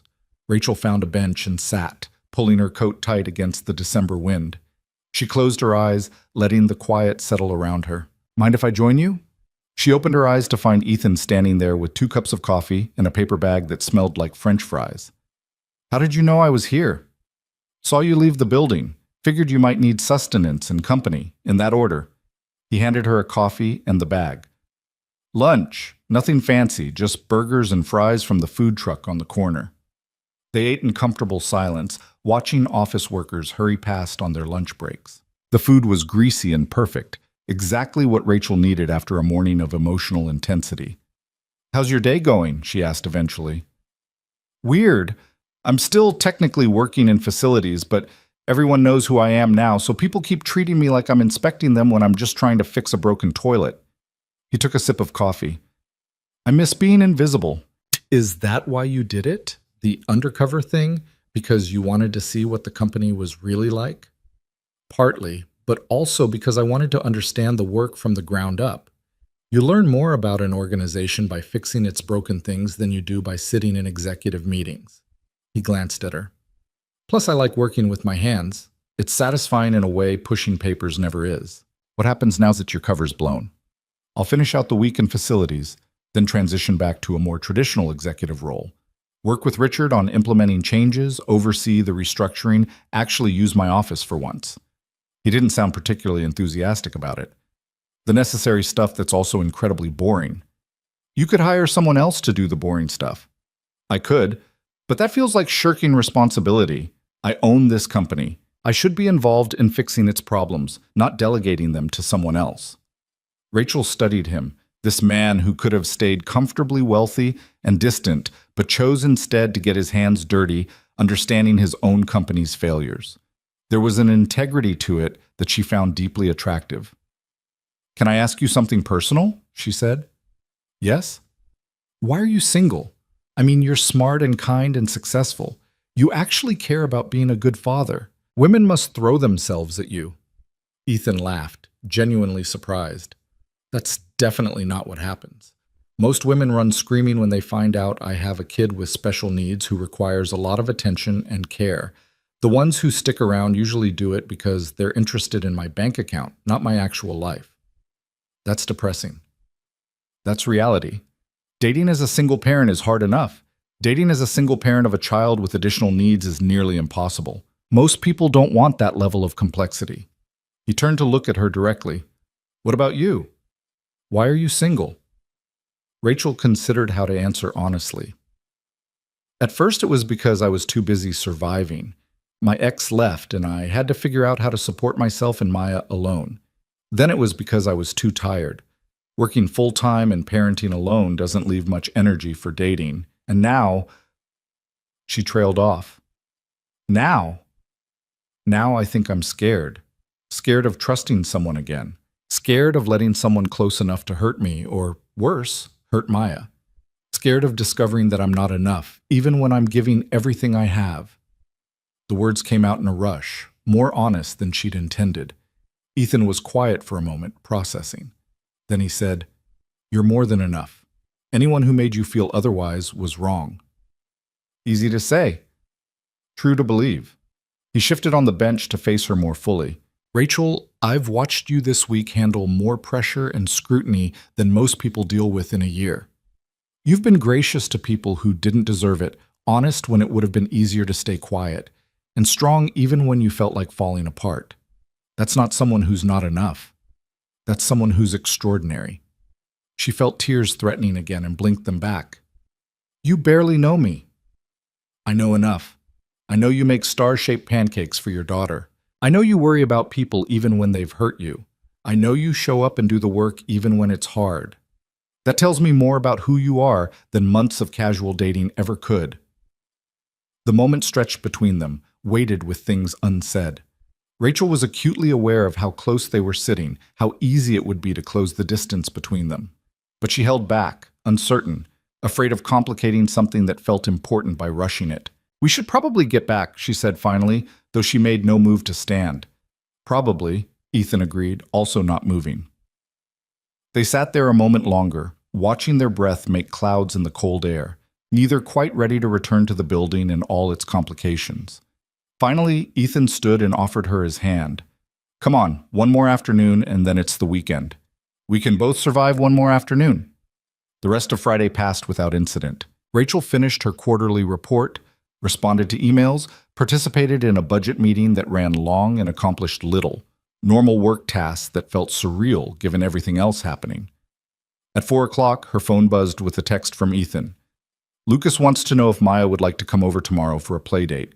He's very insistent that she needs to understand why dinosaurs are scientifically superior to unicorns. Rachel stared at the message, her heart rate picking up. A playdate meant crossing a line from work colleagues who supported each other into actual friends whose children spent time together. It meant introducing Maya to Ethan and Lucas, creating connections that would be harder to untangle if things went wrong. But it also meant not being alone. It meant Maya having another child to play with, another parent who understood the particular challenges of single parenting. It meant taking a chance on something that scared her. She typed back, Maya will argue that unicorns are magically superior, which trumps scientific facts, but yes, she'd love to come over. What time? 10. We can do lunch after. Nothing fancy, just pizza and letting the kids tire each other out. Perfect. Text me your address. When Rachel told Maya that evening about the play date, her daughter's eyes lit up with excitement. The dinosaur boy? Really? Can I bring my unicorn collection to show him? Maybe just your favorite one or two. We don't want to overwhelm him. But Mama, he needs to understand that unicorns are the best. It's important education. Rachel laughed, pulling Maya into a hug. Okay, baby, you can bring your unicorns and educate him all you want. That night, after Maya was asleep, Rachel stood in her closet trying to decide what to wear to a child's playdate and feeling ridiculous about it. It was just a playdate, just two single parents letting their kids socialize while they supervised. It didn't matter what she wore. She pulled out jeans and a soft sweater, casual and comfortable. Not trying too hard. Not sending signals she wasn't ready to send. Her phone buzzed. Ethan again. Thank you for saying yes. Lucas hasn't been this excited about meeting someone new in a long time.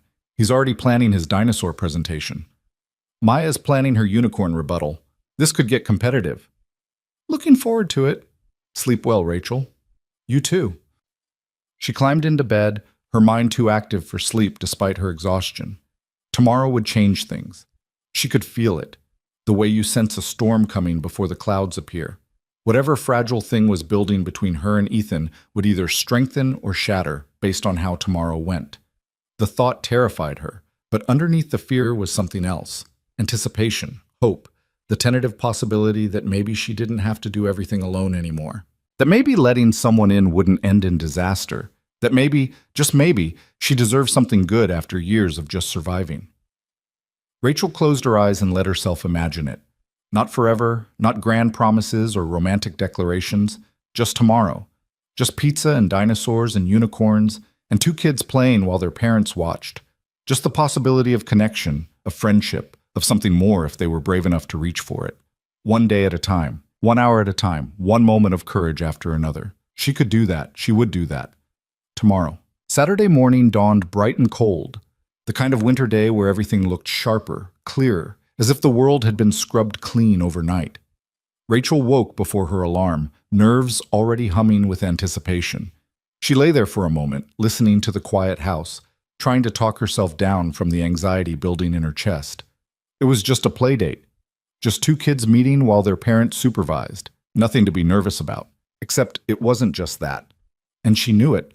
This was the first time she'd deliberately introduced Maya to someone from her personal life, the first time she'd crossed that boundary between work and home, professional and personal. And it was with Ethan, who'd somehow become important to her in the span of a week in ways she was still trying to understand.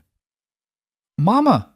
Maya burst into the room, already dressed in her favorite purple outfit with the sparkly unicorn on the front. Is it time to go yet? Rachel checked her phone. 7:30. They didn't need to leave for another 2 hours. Not yet, baby. We'll have breakfast first, then get ready. But I am ready, see? Maya spun around to show off her outfit, complete with mismatched socks. One with rainbows, one with hearts. I see that. You look beautiful. But Lucas probably isn't even awake yet. Maya's face fell slightly, then brightened again. Can I pack my unicorns while we wait? Sure, but remember, just your two favorites. Rachel followed her daughter to her room, watching as Maya carefully selected which unicorns would make the journey. She settled on Sparkle, a purple plush unicorn with a glittery horn, and Rainbow, a smaller unicorn with a multicolored mane. These are the best ones, Maya explained seriously. Sparkle is good at making friends, and Rainbow knows lots of facts about why unicorns are special. Perfect choices. They had pancakes for breakfast, Regular round ones this time, not stars, and Rachel let Maya chatter about all the things she wanted to tell Lucas about unicorns. The nervous energy radiating off her daughter mirrored Rachel's own anxiety, though for different reasons. At 9:30, Rachel checked her reflection one more time. Jeans, soft gray sweater, minimal makeup, hair pulled back in a casual ponytail. She looked like herself, which was either exactly right or completely wrong. She couldn't tell anymore. The drive to Ethan's house took 20 minutes, leading them out of the city into a quieter neighborhood of older homes with big yards. Rachel had expected something grand given what she knew about Ethan's wealth, but the address led them to a modest 2-story house with blue shutters and a front porch that had seen better days. "This is it?" Maya asked, peering out the window. "This is it." They walked up the front path together, Maya clutching her unicorns, Rachel carrying a store-bought pie she'd grabbed that morning because showing up empty-handed felt wrong. Before they reached the door, it swung open. Ethan stood there in jeans and a faded t-shirt, looking more relaxed than Rachel had ever seen him. Behind him, partially hidden, was a boy with dark hair and serious eyes. Lucas. "Hi," Ethan said, his smile warm and genuine. "You found us okay?" "GPS is a wonderful thing," Rachel said, suddenly feeling awkward standing on his porch. "Come in, please. It's freezing out there." He stepped back, ushering them inside. The house was warm and lived in, with dinosaur pictures taped to walls and a collection of shoes by the door that needed organizing. It smelled like coffee and something baking, cinnamon, maybe.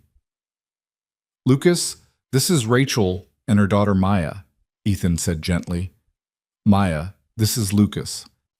Lucas peeked out from behind his father, studying Maya with careful intensity. Maya, never one for shyness, stepped forward, holding out Sparkle. "Hi, I brought my unicorns to show you. This is Sparkle. She's purple like magic." Lucas's eyes widened slightly. He didn't speak, but he reached out tentatively to touch Sparkle's glittery horn. "It's okay," Ethan murmured to his son.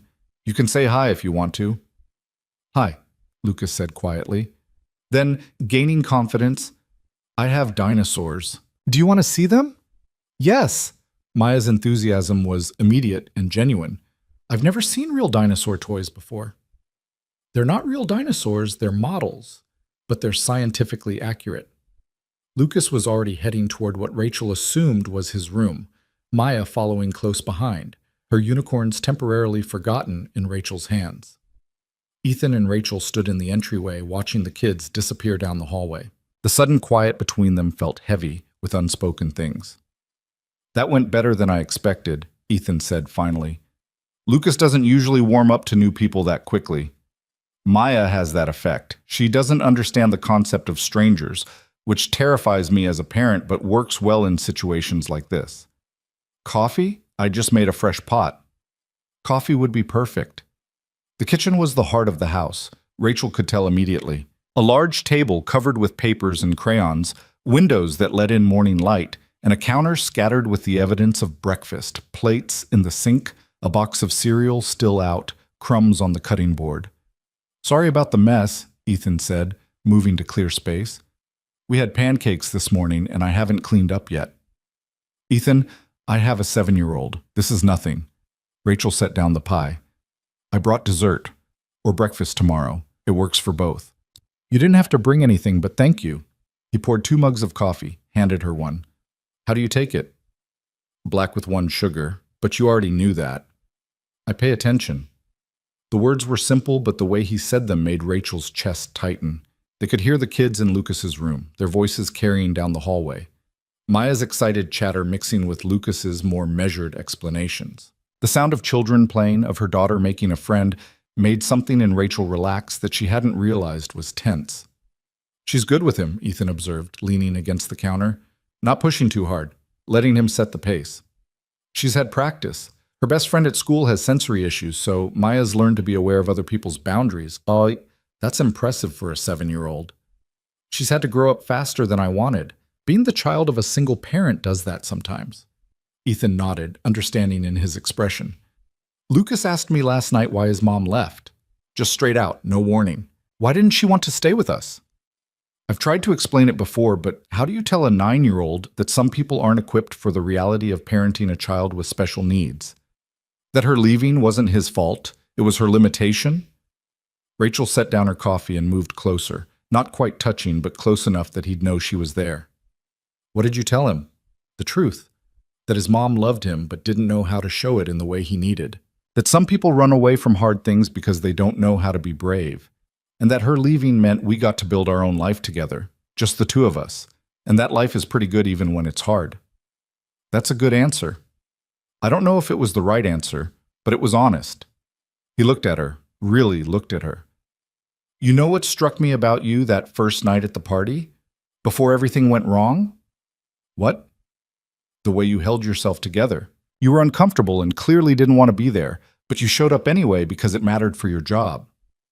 That kind of quiet strength, that's rare. I didn't feel strong. I felt humiliated. Strength isn't about how you feel. It's about what you do despite how you feel. He paused. You could have walked away that night, left me sitting there alone, saved yourself the embarrassment. But you came back. That told me everything I needed to know about who you are. Rachel felt tears threatening and blinked them back. I came back because I was tired of running, tired of letting other people's cruelty dictate my actions. And I spoke up because I was tired of watching good people get hurt by careless ones. Ethan set down his own mug. We're quite a pair, aren't we? Two tired people trying to do better. Is that what we are? A pair? The question hung in the air between them, delicate and dangerous. Ethan's expression shifted, became more serious, more intentional.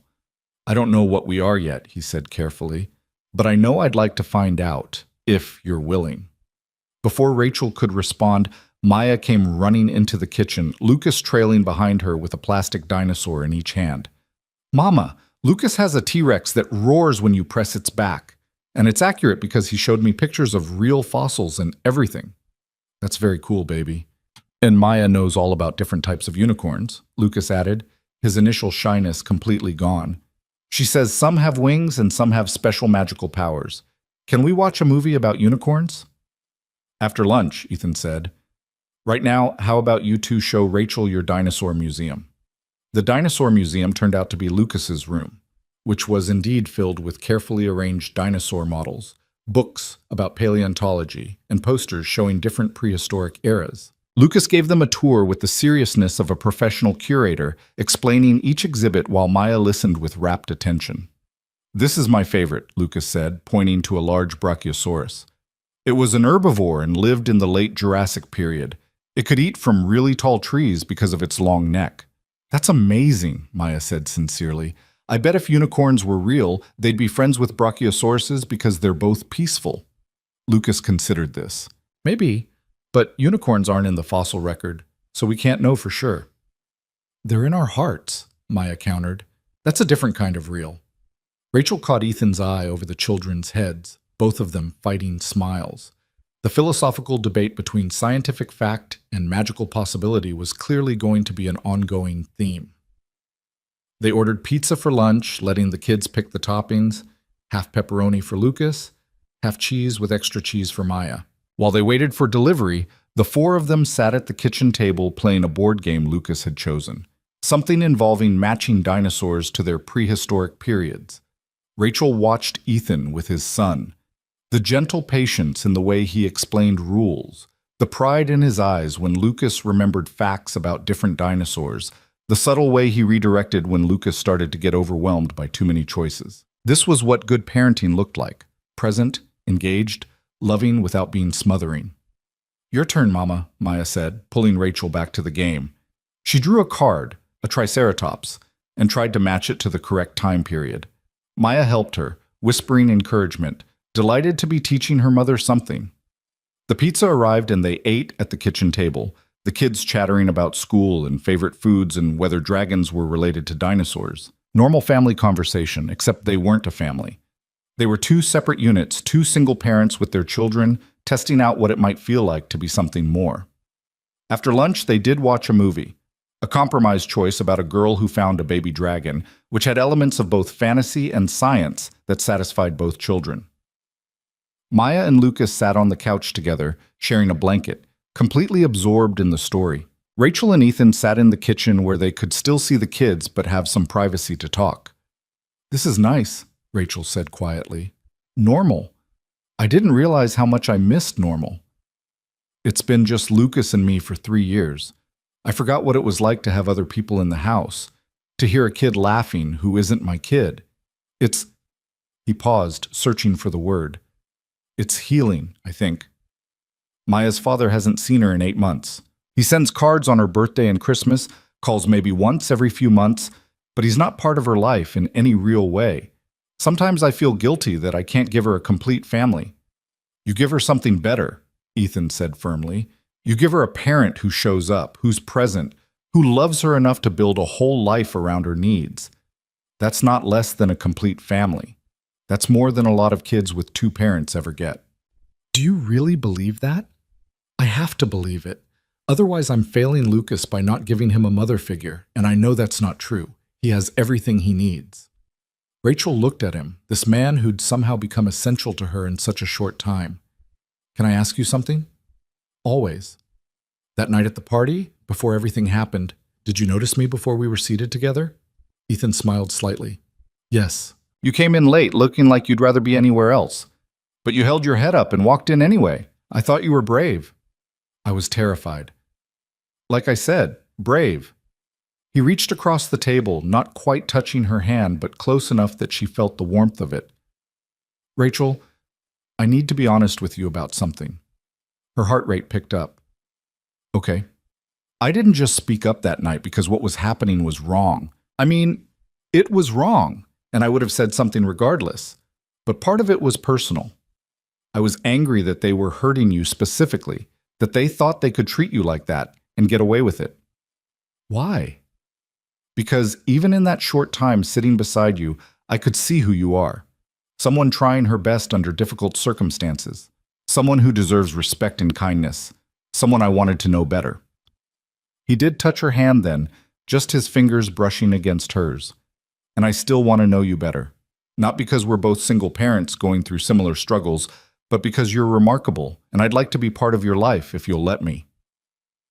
Rachel's breath caught. This was the moment, the choice point where she could pull back, protect herself, keep things safe and uncomplicated. Or she could be brave. "I want that too," she said. "I'm terrified of it, but I want it. We can be terrified together. We can take it slow, no pressure, just seeing where this goes." "What about the kids? They seem to be doing pretty well." They both looked toward the living room where Maya and Lucas were completely engrossed in the movie, Maya's head resting on Lucas's shoulder in unconscious friendship. "They do, don't they?" "We don't have to define anything today," Ethan said. "We don't have to make promises or declarations. We just have to be willing to try, to take it one day at a time and see what develops." One day at a time. Rachel could do that. She'd been doing it for 5 years, just surviving, just getting through. But this was different. This was choosing to hope instead of just endure. "Okay," she said. One day at a time. The movie ended and the kids immediately wanted to play outside in Ethan's backyard, despite the cold.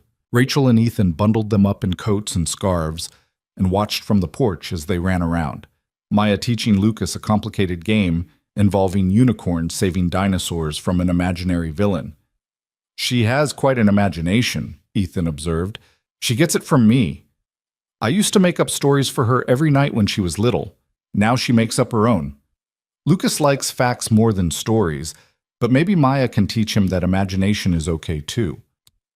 They stood side by side on the porch, shoulders almost touching, watching their children play. The moment felt significant somehow, like they were standing at the edge of something new and deciding whether to step forward or back. "I was so angry after the party," Rachel said suddenly. "Not just humiliated, but furious. At Christine, at everyone who laughed, at the whole situation, but also at myself for caring what they thought, for letting their opinions matter. You're allowed to care. Being hurt by cruelty doesn't make you weak.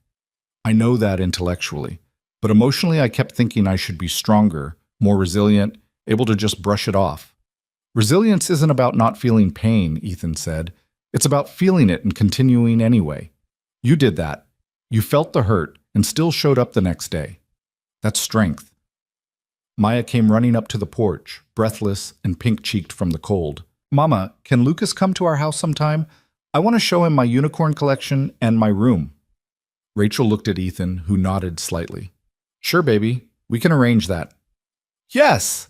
Maya pumped her fist in the air and ran back to Lucas to tell him the good news. As the afternoon wore into early evening, Rachel knew they needed to head home. Maya had homework to finish, and Rachel needed to prepare for the week ahead. But she was reluctant to leave, reluctant to end this day that had felt so easy and right. We should probably go, she said finally. Probably, Ethan agreed, though he didn't move either. They gathered up Maya's unicorns and coats, said their goodbyes. Lucas hugged Maya with surprising enthusiasm for a child who'd been shy just hours earlier. Thank you for teaching me about unicorns, he said seriously. I still think dinosaurs are better, but unicorns are pretty cool too. Thank you for showing me your museum, Maya replied. Maybe unicorns and dinosaurs can both be the best. Maybe, Lucas agreed. Ethan walked them to their car, helped buckle Maya into her booster seat while Rachel got settled in the driver's seat. Before closing her door, he leaned down so they were eye level. Thank you for today, he said, for bringing Maya over, for giving this a chance. Thank you for inviting us, for making us feel welcome. Same time next week? We could do something different, maybe the children's museum or the park if it's warmer. I'd like that. He straightened up but didn't move away. Drive safe. Text me when you get home? I will. The drive home was quiet, Maya dozing in the back seat, exhausted from her big day. Rachel's mind wandered over everything that had happened, not just today but all week. The party, the confrontation, the investigation, and now this. The tentative beginning of something she hadn't been looking for but desperately needed. She'd spent 5 years building walls, protecting herself and Maya from potential hurt. She'd convinced herself that being alone was safer, easier, better than risking her heart again. But Ethan had slipped past those defenses without even trying, simply by being genuine and kind and present. That night, after Maya was bathed and tucked into bed with Sparkle and Rainbow beside her, Rachel sat at her kitchen table with a cup of tea and her phone. She texted Ethan as promised. Home safe. Maya fell asleep in the car. She's already asking when we can see you and Lucas again. His response came quickly. Lucas asked the same thing. I told him we'd figure it out. How are you feeling about everything? Rachel thought about how to answer that honestly. Scared, hopeful, confused about how something that started so badly turned into something potentially good. Life is strange that way. The worst nights sometimes lead to the best mornings. Is that what this is? A best morning? I think it could be, if we let it.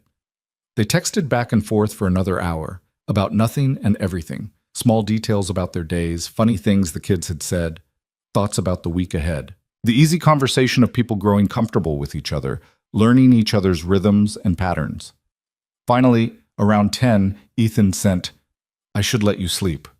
But Rachel, I'm really glad you sat next to me at that party. Even though everything that followed was terrible, I can't regret the circumstances that brought us together.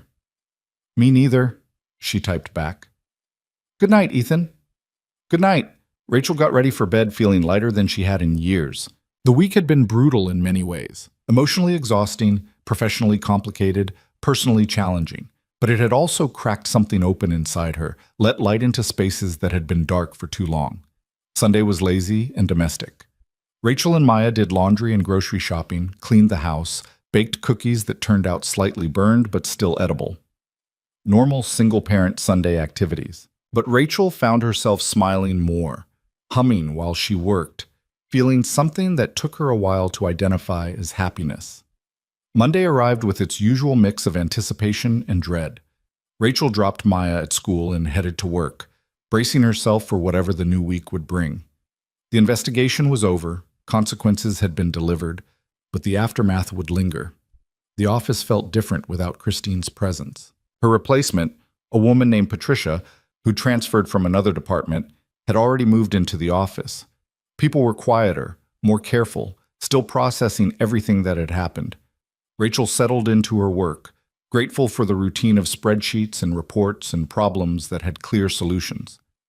Around mid-morning, Marcus stopped by her desk. Hey, how are you holding up? Better than I expected. How about you? Ready for things to get back to normal, whatever that means now. He paused. Listen, I wanted to thank you. Thank me? For what? For not backing down. For forcing all of us to look at the culture we'd been tolerating. I've worked here 3 years and I've seen stuff like what happened to you happen to other people. I never said anything because it seemed easier not to. But watching you stand up for yourself, it made me realize I need to do better. Rachel felt emotion tightening her throat. Thank you for saying that. I mean it. You made this place better by refusing to accept how things were. That took guts. After Marcus left, Rachel sat with his words, letting them sink in. She hadn't thought about it that way, that her refusal to disappear, to accept humiliation quietly, might have ripple effects beyond her own situation. Maybe other people would speak up now when they saw wrongdoing. Maybe the culture would actually change. The week progressed with a new rhythm.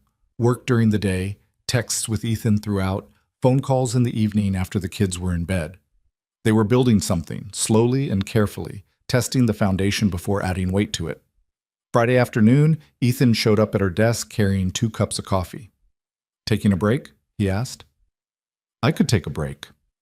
They walked to the park across the street, the same bench where they'd had lunch the week before. The weather had warmed slightly, making it almost pleasant to sit outside. I've been thinking, Ethan said, about what happens next. With us, I mean. Rachel's heart rate picked up. What have you concluded? That I don't want to rush this. I don't want to put pressure on either of us to be anything other than what we are right now, but I also don't want to pretend that what's developing between us isn't real or important. So what do? We keep doing what we're doing, slow, careful, letting the kids get to know each other, letting ourselves figure out if this works outside of crisis circumstances. He turned to look at her directly. And we're honest about it. No games, no pretending to feel less than we do or more than we're ready for. I can do that. Good. Because I like you, Rachel Moore. I like who you are and how you think and the way you love your daughter. I like talking to you about stupid things like pancake shapes and important things like how to raise good humans. And I'd like to see where this goes if we give it a real chance. Rachel felt tears threatening, happy ones this time. I like you too. And I'm terrified of that, but I'm more terrified of not trying. He reached for her hand, lacing their fingers together. Then we try. Together. They sat there for a while, hands linked, watching office workers hurry past on their lunch breaks. It wasn't a dramatic moment, no grand declarations or sweeping gestures, just 2 people deciding to be brave, to risk hoping for something better.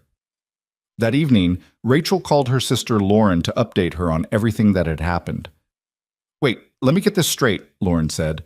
You had a play date with him and the kids hit it off and now you're what, dating? We're not dating exactly, we're just seeing what happens. That's called dating, Rachel. It's more complicated than that. It's only complicated because you're making it complicated. He likes you. You like him. The kids like each other.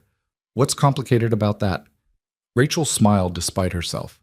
When did you become so wise? I've always been wise. You're just finally listening. Lauren's voice softened. I'm proud of you, you know, for not running away from this, for letting yourself want something. I'm not sure I had a choice. He kind of ambushed my defenses. The best ones always do.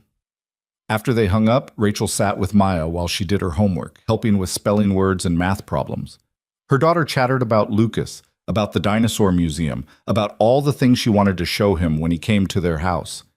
Mama, is Lucas going to be my friend forever? I don't know about forever, baby, but hopefully for a long time. And his dad? Is he going to be your friend? Rachel considered how to answer that. Yes, he's my friend. Good. You need more friends. You're always alone except for me. The observation, delivered with a child's blunt honesty, hit Rachel harder than she expected. She'd thought she was hiding her loneliness from Maya, protecting her from the reality of their isolated existence. But kids saw more than adults gave them credit for. You're right, Rachel said. I do need more friends, and I'm working on that. I'm glad. Friends make everything better. That night, after Maya was asleep, Rachel stood at her bedroom window looking out at the quiet street. Lights were on in neighboring houses, evidence of other lives being lived, other families going through their evening routines. For years, she'd felt separate from that, disconnected from the normal flow of community and connection. But something had shifted. The terrible night at the holiday party had cracked her open, forced her to confront the isolation she'd built around herself. And in that breaking, space had opened for something new to grow. Her phone buzzed. Ethan. Lucas just told me he loves Maya like a sister, not sure how to process that level of attachment after one playdate. Rachel smiled and typed back, Maya told me she needs to show Lucas her whole unicorn collection because friends share important things. I think we've created a situation. The best kind of situation. Want to have dinner this weekend? All four of us, somewhere casual where the kids can be loud and we can actually talk. I'd love that. Saturday at 6?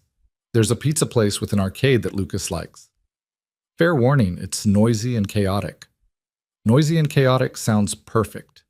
They confirmed plans and said goodnight, but Rachel lay awake for a while after, thinking about the strange path that had led her here. A cruel seating chart at a work party. A man who'd seemed invisible but turned out to be anything but. A week of consequences and confrontations that had changed everything. If someone had told her a month ago that she'd be planning dinner dates with a man and his son, that her daughter would be making friends with a boy who loved dinosaurs, that she'd be allowing herself to hope for more than just survival, she wouldn't have believed it. But here she was, scared but hopeful, uncertain but willing, opening herself to the possibility that life could be more than just getting through each day, that she deserved connection and joy, and maybe even love. The week leading up to Saturday passed in a blur of work and parenting and stolen moments of conversation with Ethan.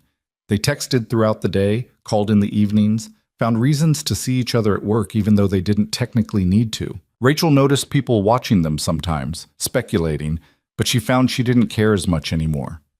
Let them wonder. Let them gossip. She was building something real, and their opinions couldn't touch that. Saturday arrived bright and clear. Rachel let Maya choose her outfit: purple leggings, a shirt with a unicorn, and her light-up sneakers. She dressed carefully herself, wanting to look nice without seeming like she was trying too hard. The pizza place was exactly as advertised, loud and chaotic and perfect. Lucas and Maya were immediately drawn to the arcade games, begging for quarters and racing off to try everything. Rachel and Ethan settled into a booth where they could watch the kids while actually having a conversation. "This is nice," Rachel said, having to raise her voice slightly over the noise. "This is pandemonium," Ethan corrected, but he was smiling. "But yes, it's nice." They ordered pizza and watched their kids play, laughing at their enthusiasm, at the way Maya was teaching Lucas about some game involving shooting baskets while Lucas explained the physics of trajectory. "They're good together," Rachel observed. "They are. Lucas has never connected with another kid this quickly. Usually it takes months for him to warm up to people. Maya's never had a friend she could talk to about both unicorns and science. She's in heaven." The pizza arrived and they called the kids over, watching them demolish slices while talking nonstop about the games they'd played and which ones they wanted to try next. It was messy and loud and chaotic, and Rachel felt something in her chest expand with happiness. This was what family dinners looked like. Not perfect or polished, but real and alive and full of joy. She'd almost forgotten what that felt like. After dinner, while the kids went back to the arcade, Ethan reached across the table and took her hand. "Thank you," he said. "For what?" "For being brave enough to try this. For bringing Maya. For letting me into your life even though I know it scares you." "It terrifies me," Rachel admitted. "But it also feels right in a way nothing has felt right in years." "I know what you mean. After Lucas's mom left, I convinced myself that being alone was safer, that protecting him meant not bringing anyone new into our lives who might leave and hurt him." He squeezed her hand gently. "But watching him with Maya, seeing how happy he is to have a friend, I realized I was protecting him from the wrong things. He didn't need protection from potential hurt. He needed the chance to connect, to trust, to experience joy." "We both did," Rachel said softly. "Our kids both did." They sat there holding hands across the pizza-stained table in a noisy arcade restaurant, and Rachel felt something she hadn't felt in 5 years. Hope for a future that was more than just survival. Hope that she could have connection and partnership and maybe even love without sacrificing the life she'd built for herself and Maya. The evening ended with reluctant goodbyes in the parking lot, Maya and Lucas hugging fiercely while making plans for the next time they'd see each other. Ethan walked Rachel to her car, helping buckle Maya into her seat before turning to Rachel. "This doesn't have to be complicated," he said quietly. "We don't have to have all the answers right now. We just have to keep showing up." "I can do that." "Good. Because I'm not going anywhere. Whatever this becomes, however long it takes to figure out, I'm in this." Rachel felt tears threatening and blinked them back. "Me too." He kissed her forehead, gentle and brief, a promise of more to come when they were both ready. Then he stepped back, letting her get in the car, watching as she pulled out of the parking lot. On the drive home, Maya chattered about the arcade games and the pizza, and how Lucas had promised to show her more dinosaur books next time. Rachel listened with half her attention, the other half processing the emotions swirling through her. She'd spent 5 years building walls, convincing herself that safety meant solitude. But tonight had shown her that real safety wasn't about avoiding risk. It was about finding people who made the risk worthwhile. People who showed up consistently, who treated her with respect and kindness, who saw her as more than just a single mom struggling to hold everything together. Ethan saw her as extraordinary. And maybe, finally, she was starting to see herself that way too. That night, after Maya was asleep, Rachel stood in her kitchen with a cup of tea, thinking about the journey that had brought her here. The humiliation at the holiday party that had felt like the worst thing that could happen. The investigation and consequences that had upended her workplace. The slow, careful building of something new with Ethan and Lucas. None of it had been easy. None of it had been what she'd planned or wanted. But somehow, through the hardest parts, she'd found something she didn't know she was missing. Connection, support, the possibility of shared joy instead of solitary endurance. Her phone buzzed. Ethan. "Lucas says tonight was the best night of his whole life. He's already planning what games to show Maya next time." Rachel smiled and typed back. "Maya's asleep clutching Sparkle and talking about dinosaurs in her sleep. I think you've converted her." "Never. She'll always be Team Unicorn, but maybe she can appreciate dinosaurs too. Maybe we can all appreciate different things and still belong together." There was a pause before his response came. "I really like you, Rachel Moore." "I really like you too, Ethan Cole. Get some sleep. I'll see you tomorrow?" "Tomorrow," she confirmed. Rachel finished her tea and got ready for bed, feeling lighter than she had in years. The road ahead was still uncertain, still full of questions and potential complications. But for the first time in a long time, she wasn't facing it alone. She had Maya, always. But now she also had Ethan and Lucas. She had friendship and possibility and the tentative hope that maybe, just maybe, she deserved good things, that her daughter deserved to see her mother happy, connected, part of something bigger than just their small family of 2.